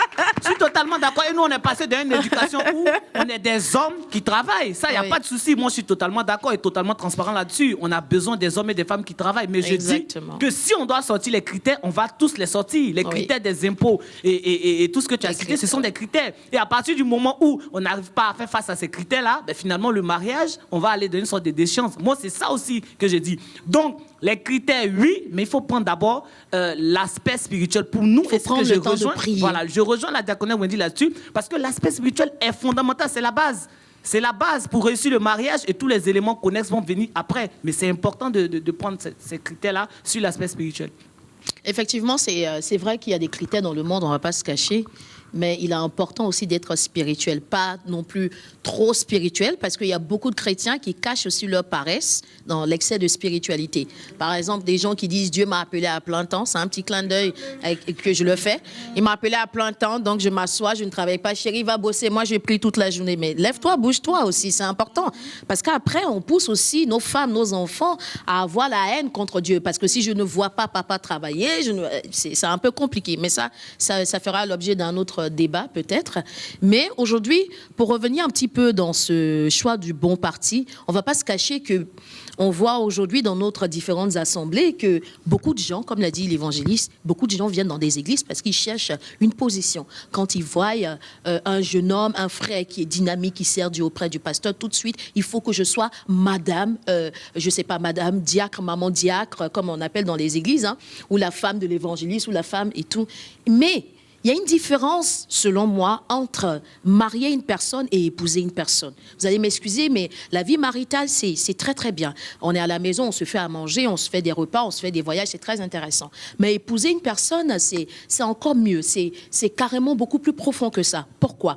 Parce que quand on épouse une personne, on épouse la mentalité de cette personne. On épouse la vision de cette personne. On épouse le caractère de cette personne. Et la plupart du temps, qu'est-ce qu'on voit dans nos églises? C'est qu'on assiste à des jeunes filles, on voit des jeunes filles venir simplement pour chercher la gloire, ou bien même des hommes aussi, hein, parce que la sœur a une bonne position. On a vu ces situations-là dans nos églises. La sœur est peut-être cadre dans une banque. Si je me mets avec elle, elle pourra payer carrément le loyer. Ce sont des relations d'intérêt, ce sont des relations qui sont fausses. Et après, on assiste à des mariages qui courent vers la catastrophe. Mes frères, vous qui me suivez, qui suivez cette émission, comme je vous disais, Face à la vérité traite des sujets d'actualité sans tabou. Si vous voyez aujourd'hui, par exemple, dans votre assemblée, que des jeunes sœurs ou des jeunes frères sont prêts à se mettre dans un mariage parce qu'ils cherchent, on va dire, une place, dénoncez. J'irai même plus loin. N'ayez pas peur. Vous allez sauver des mariages. Je n'ai pas dit de combattre ces personnes, mais vous allez sauver des mariages. Je n'ai pas dit d'aller vous acharner contre ces personnes, mais parlez. Parce que combien de jeunes filles nous n'avons pas vues qui étaient pressées d'aller se mettre dans des foyers. Oh, c'est un homme de Dieu. Ah, je vais me mettre avec l'évangéliste et je sais que j'aurai une position. Mais tu ne sais pas ce qu'il y a derrière le ministère.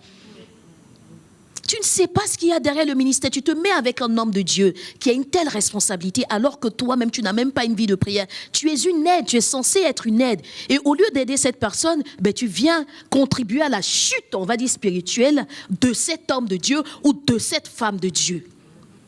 Ne cherchez pas la gloire. Ne cherchez pas la gloire. Il faudrait que ce phénomène-là s'arrête dans les assemblées. Oui, mon évangéliste. Moi, mon dernier mot, pour conclure avec mon très cher diacre Chris Anthony. Alors, moi, je me pose la question. Aujourd'hui, si Jésus était sur la terre avec nous, là, à l'instant, s'il était un homme ou une femme, la Bible dit qu'il n'avait ni beauté ni éclat pour nous séduire. Serait-il un bon parti pour nous? Amen. Amen. Amen. Très bien dit. Je vais quand même aller plus loin. Nous, autrefois, nous étions des pécheurs, des voleurs, des bandits, des délinquants, des gens qui vivaient dans la fornication, dans l'impudicité. Exactement. Étions-nous un bon parti pour Christ au point où il a laissé sa vie, sa gloire, et descendre sur la croix, mourir comme un voleur, prendre nos malédictions. Étions-nous un bon parti pour lui? Non, je ne crois pas. Mais il a fait par amour. Amen. C'est très bien dit. C'est vraiment très, très bien dit et c'est très touchant. C'est très, très beau. C'est très bien dit. Et j'aimerais dire une chose. Même pour des personnes qui ne sont pas chrétiennes. Moi, j'ai eu à rencontrer des personnes qui me disaient « J'ai trop souffert dans ma vie pour me mettre encore avec un homme ou avec une femme qui va me tirer vers le bas. » Le bon parti, c'est simplement une personne avec qui tu vas t'entendre. C'est une personne qui va te comprendre, qui va te tirer vers le haut.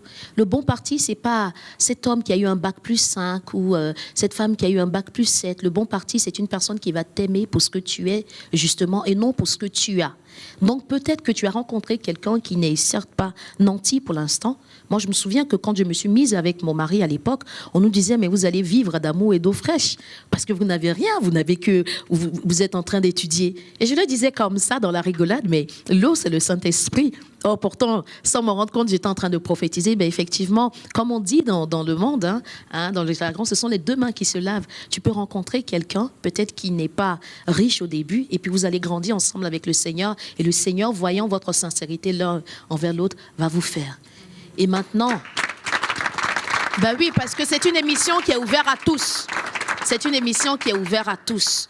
Et moi, j'entends souvent, personnellement, j'entends souvent dans nos assemblées, même on dit à certains enfants de Dieu, tu ne peux pas te mettre avec une femme qui n'a pas le bac, alors que toi, tu as le bac plus 5. C'est quoi cet évangile que nous prêchons aujourd'hui? Nous sommes en train de complexer les enfants de Dieu.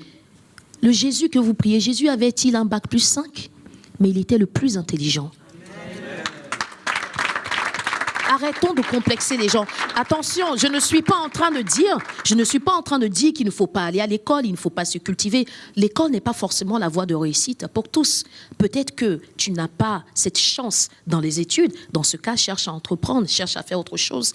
Mais on ne peut pas, pour ma part, on ne peut pas donner de tels enseignements et frustrer les enfants de Dieu dans la maison de Dieu. Alors, je sais que bientôt notre émission va tirer à sa fin et tout, mais j'ai encore une petite question qui me vient en tête. Tout à l'heure, on parlait de bons partis et tout, des pasteurs auprès de qui on peut être. Et il y a ce sujet qui est très en vogue, par exemple, on entend souvent les prophéties, Dieu m'a dit, puisqu'on parle de mariage, on entend Dieu m'a dit, Dieu m'a dit, Dieu m'a dit. Est-ce que selon vous, les mariages sous prophétie aussi peuvent nuire la vie de couple plus tard? Est-ce qu'on peut se marier uniquement sous prophétie ou pas? Moi, je dirais, je vais te dévancer cette fois-ci. D'accord. Mon très cher. Parce que pour moi, c'est un sujet qui est très important, et qui est clair. Dieu m'a révélé ma femme. Dieu m'a révélé mon mari. Si Dieu nous a donné la conviction, go. Oui. Pour moi, il n'y a pas de débat. Mais si Dieu nous a donné, Dieu nous a donné, parce qu'il y a des gens qui reçoivent, mais l'autre n'a pas reçu. Je vais vous laisser la parole tout à l'heure. On va parler terre à terre. Moi, je me souviens qu'il y a longtemps avant de rencontrer mon mari, il y a comme ça, puisqu'on parle de prophétie, il y a un homme de Dieu qui m'a dit, vraiment, c'est comme ça, il parlait, il me disait, Dieu m'a mis à cœur, parce que toujours, les chrétiens, vous avez un jargon, Dieu vous met toujours à cœur.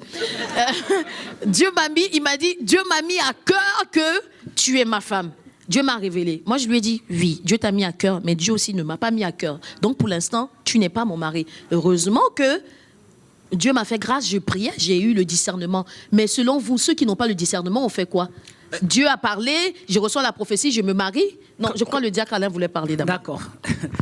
Moi, ce que je veux dire, c'est que la prophétie d'un mariage, elle est fondamentale aussi. Quand je parle de prophétie, je parle aussi de la révélation d'un homme de Dieu. Exactement. Et je parle aussi du fait que cette prophétie que Dieu te donne, Dieu peut parler à 2-3 personnes et Dieu peut parler peut-être à la personne aussi avec qui tu vas te marier, etc. Donc pour moi, la prophétie, elle est fondamentale. Maintenant, la prophétie seulement ne fait pas le reste.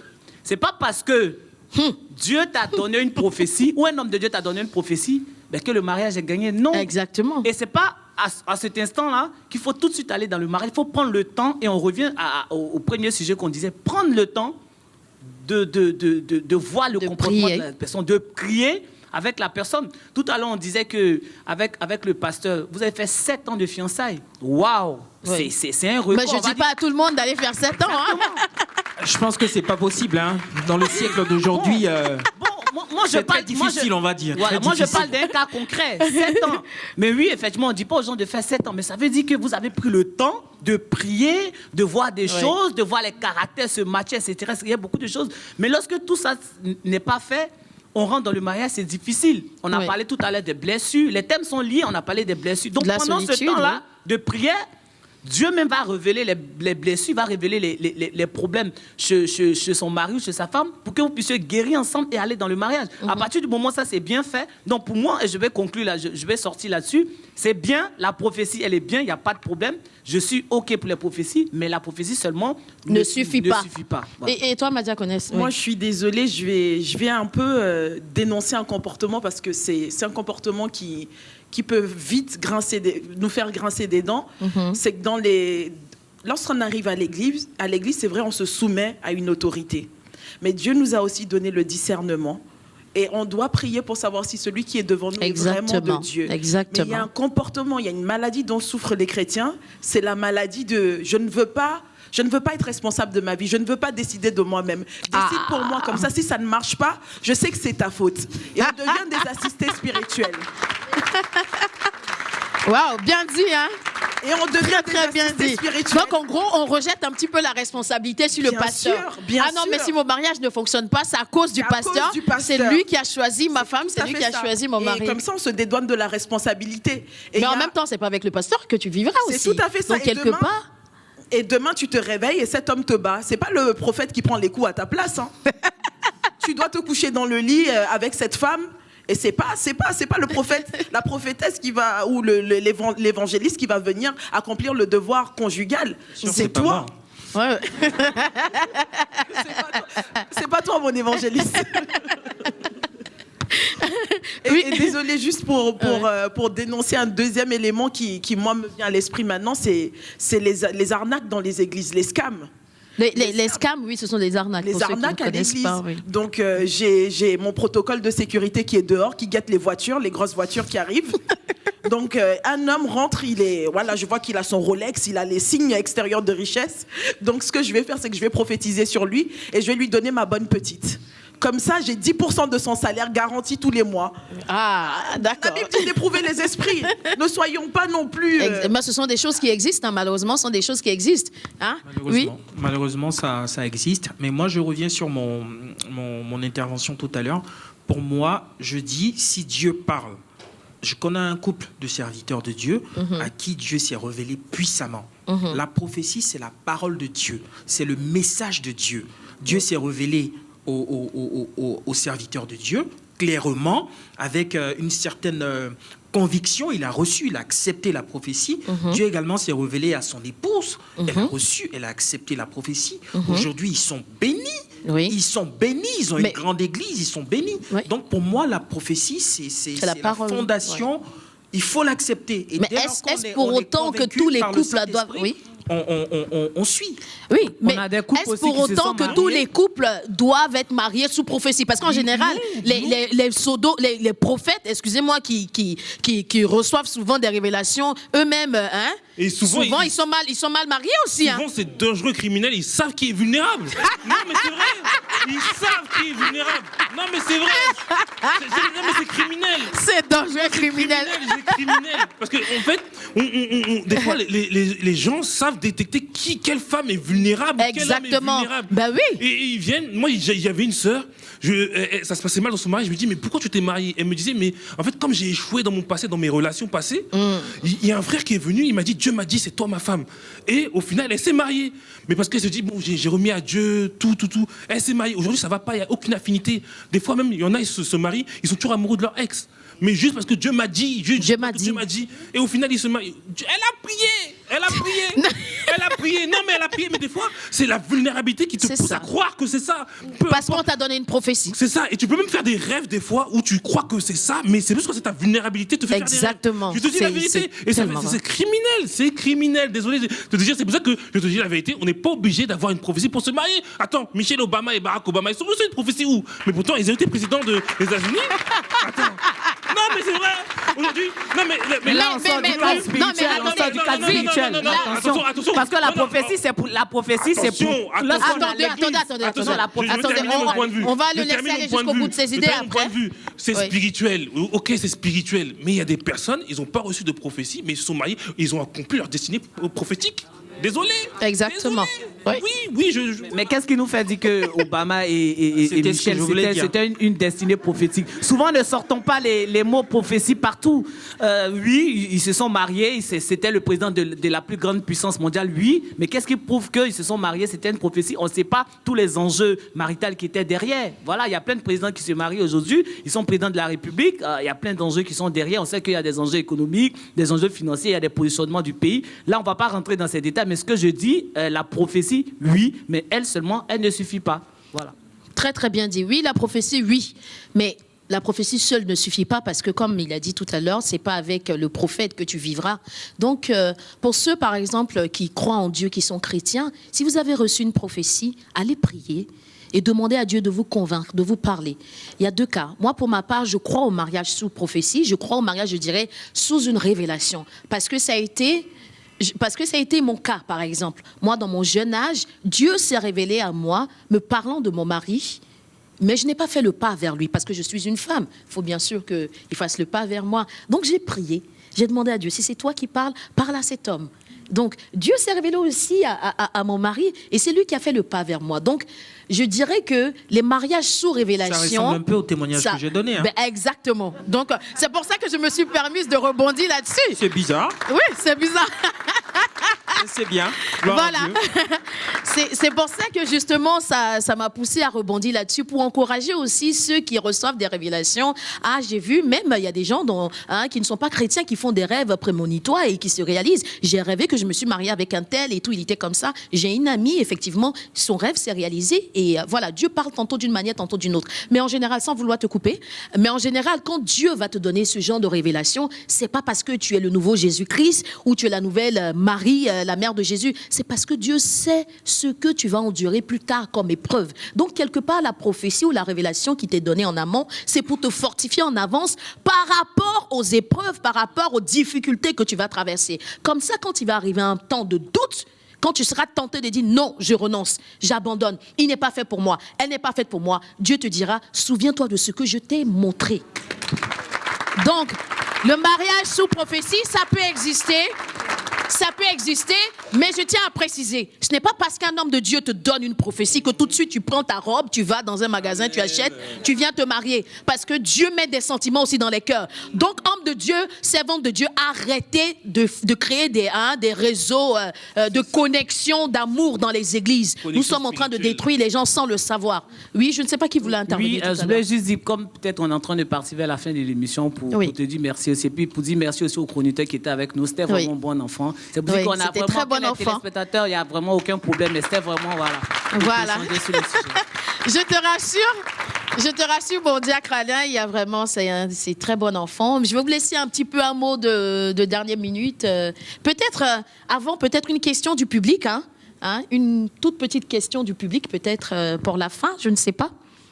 Hein? Une question du public. Hein? Bonsoir. Bonsoir. Bonsoir le public.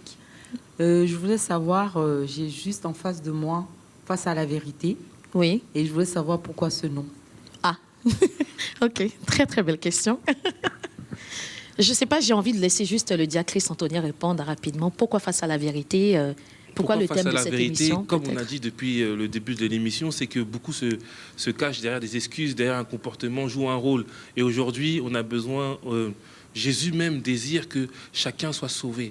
Mais pour ça, il faut être connecté à la vérité. Car on dit que tu connaîtras la vérité et la vérité t'affranchira. Et aujourd'hui, beaucoup périssent par manque de connaissances, comme dit la Bible. Et la vérité va leur permettre d'être sauvés aujourd'hui et de sauver leur mariage. Exactement. Merci en tout cas à chacun de vous. Merci à la diaconesse Wendy, au diacre Christ-Anthony, l'évangéliste Fabien, au diacre Alain. Merci à ce chaleureux public.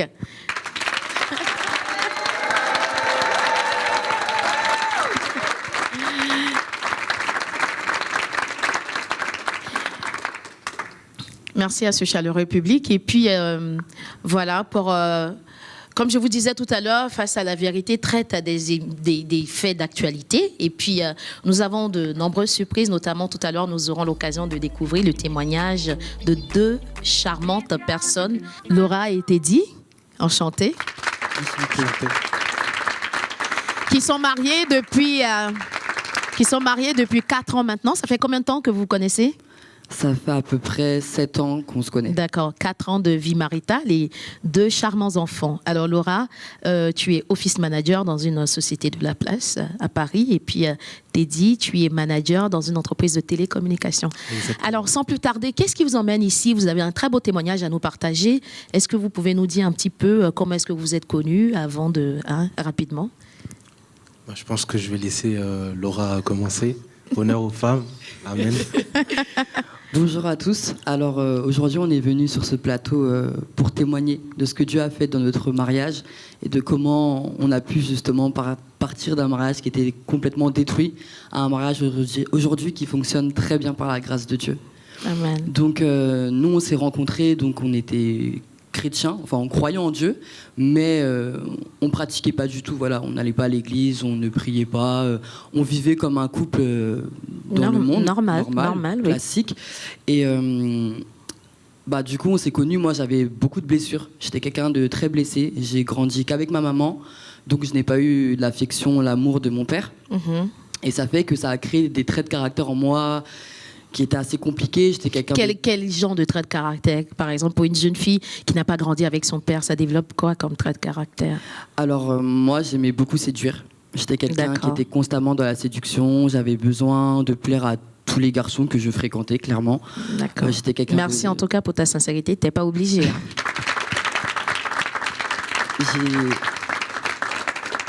J'étais quelqu'un de très colérique. Donc je me mettais souvent en colère, je parlais très mal et je n'acceptais surtout pas l'autorité, que ce soit d'un homme ou même d'une femme. Parce que quelque part, tu en voulais à ce père qui était absent. Exactement. J'en voulais à mon père. Et donc voilà comment j'étais à peu près. Mon mari également, du coup... On va le laisser un petit peu dire comment est-ce qu'il était. Amen. Bon, d'abord, je suis honoré d'être sur ce plateau. Donc je tiens nous aussi. à te remercier pour l'invitation. Et pour ma part, Donc elle a parlé de son caractère, du moins de son ancien caractère. Et de ses blessures aussi qu'elle avait. Et de ses blessures également. Et moi, pareil, comme elle, lorsque je me suis mis avec elle, j'étais quelqu'un qui était très nerveux. Je cherchais...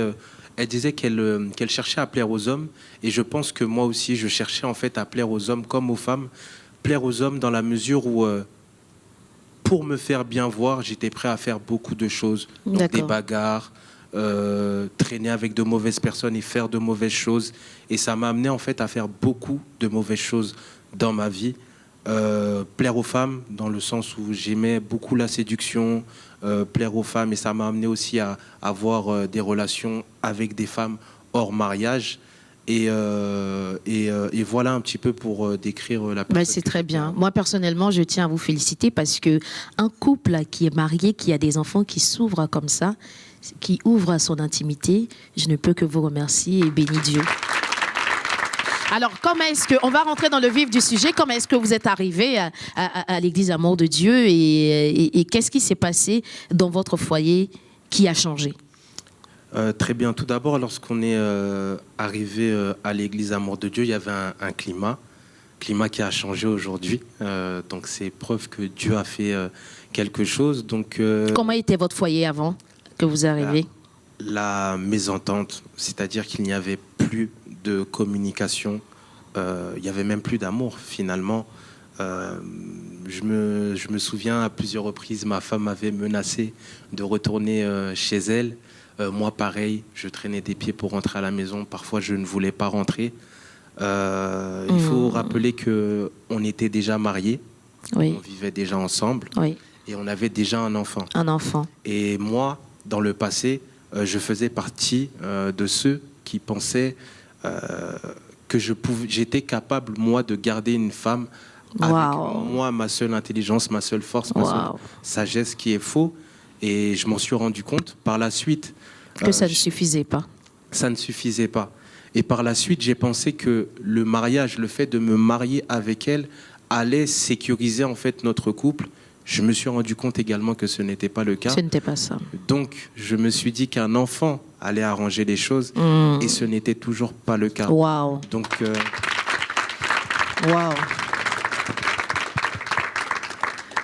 si je peux compléter, du coup, pour le climat qu'il y avait à la maison, donc on avait un climat qui était très violent.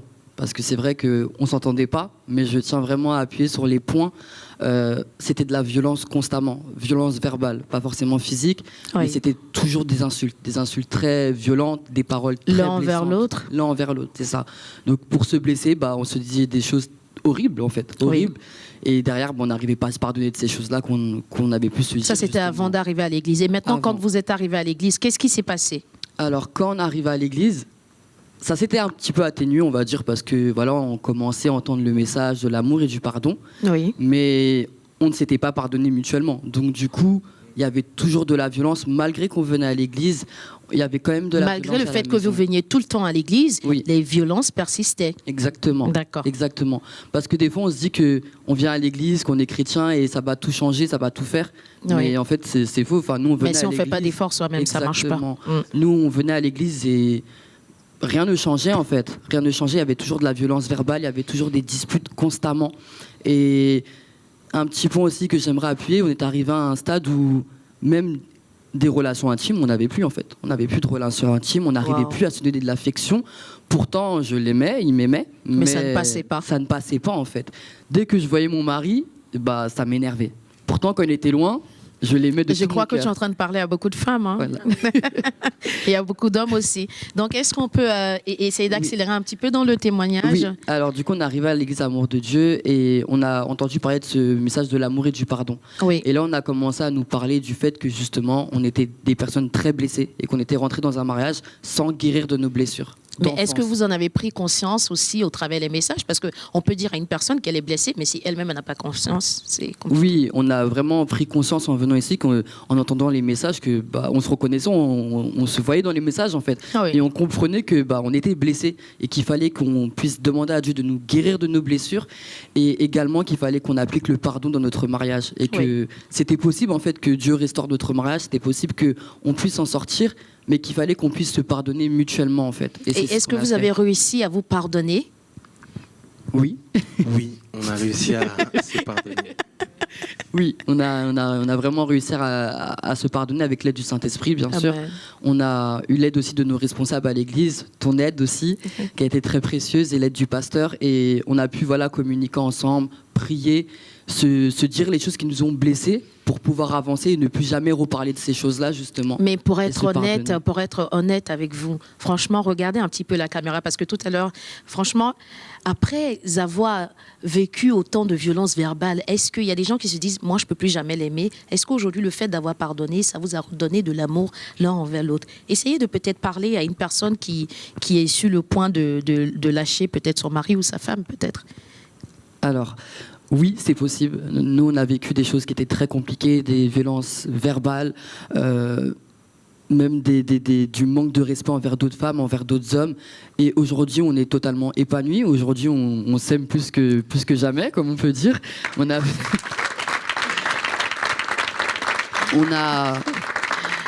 vu, même on a eu une douzaine de petites filles qui est arrivée il n'y a pas très longtemps. Wow. Et félicitations. En fait, merci.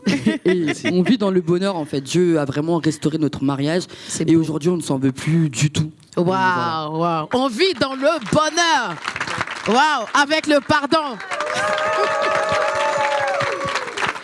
Alors, je vais laisser... C'est vrai qu'on est un peu pris par le temps, mais je vais laisser au moins 30 secondes à Teddy pour qu'il nous parle un petit peu de ce bonheur qui a changé depuis qu'ils ont réussi à se pardonner. Aujourd'hui, je peux dire que la femme qui est à mes côtés aujourd'hui est clairement le fruit en fait de ce que Jésus apporte, la valeur ajoutée d'avoir Jésus. Et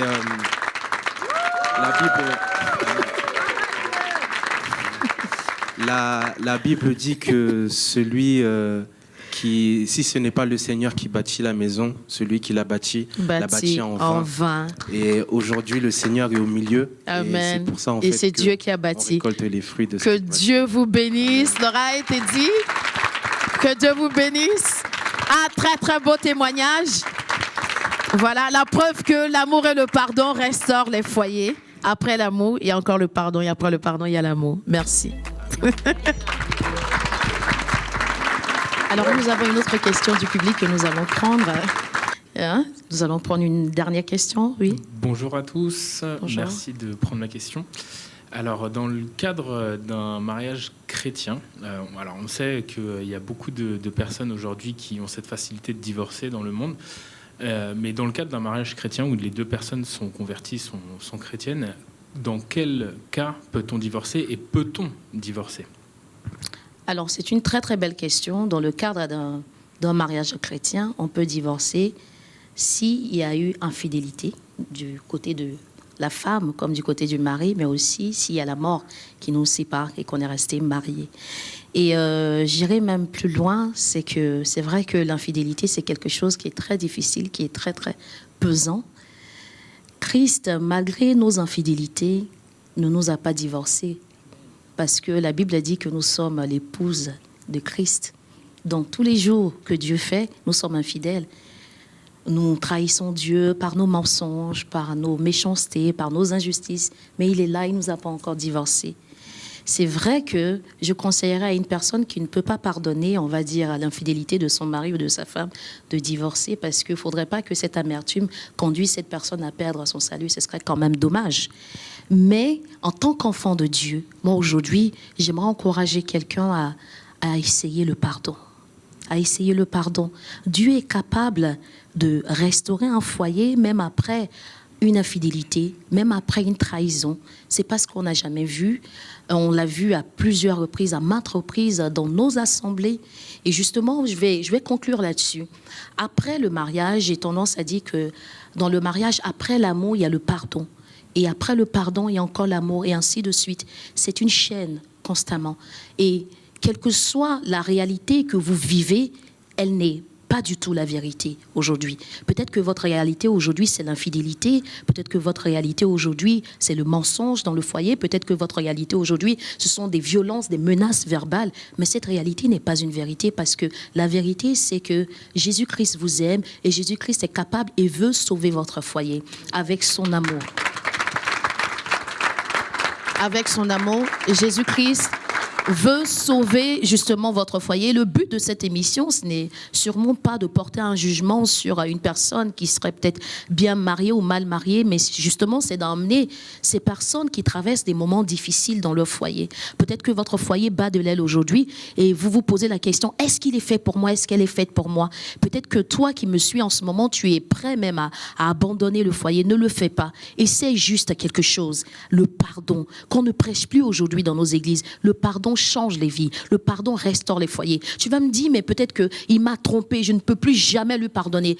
Juste si tu demandes au Saint-Esprit, parce que le pardon, on ne va pas se mentir, c'est pas quelque chose de physique, de charnel, c'est quelque chose de divin. Seul le Saint-Esprit peut nous aider à pardonner. Demande au Saint-Esprit de te donner la force, le courage de pardonner à cette personne. Tu verras que bizarrement, comme on dit, les sentiments vont renaître dans le cœur. Les sentiments vont renaître dans le cœur. Et ça sera comme si il ne s'était rien passé. Non, je te rassure, je vis encore sur la terre avec toi et je suis mariée depuis maintenant plus de 13 ans et ça fait 22 ans que je suis avec mon époux. Ça ne veut pas dire qu'il n'y a pas de disputes. Bien sûr qu'il y a des disputes. Mais qu'est-ce qui fait tenir un mariage? C'est l'amour, c'est le pardon et c'est Jésus. Alors, merci de nous avoir suivis. Merci de nous avoir suivis sur ce plateau de Face à la vérité. Que Dieu vous bénisse et I can't wait to see you. On vous attend, on a hâte de vous revoir encore pour la prochaine édition. Dieu vous bénisse. Soyez bénis.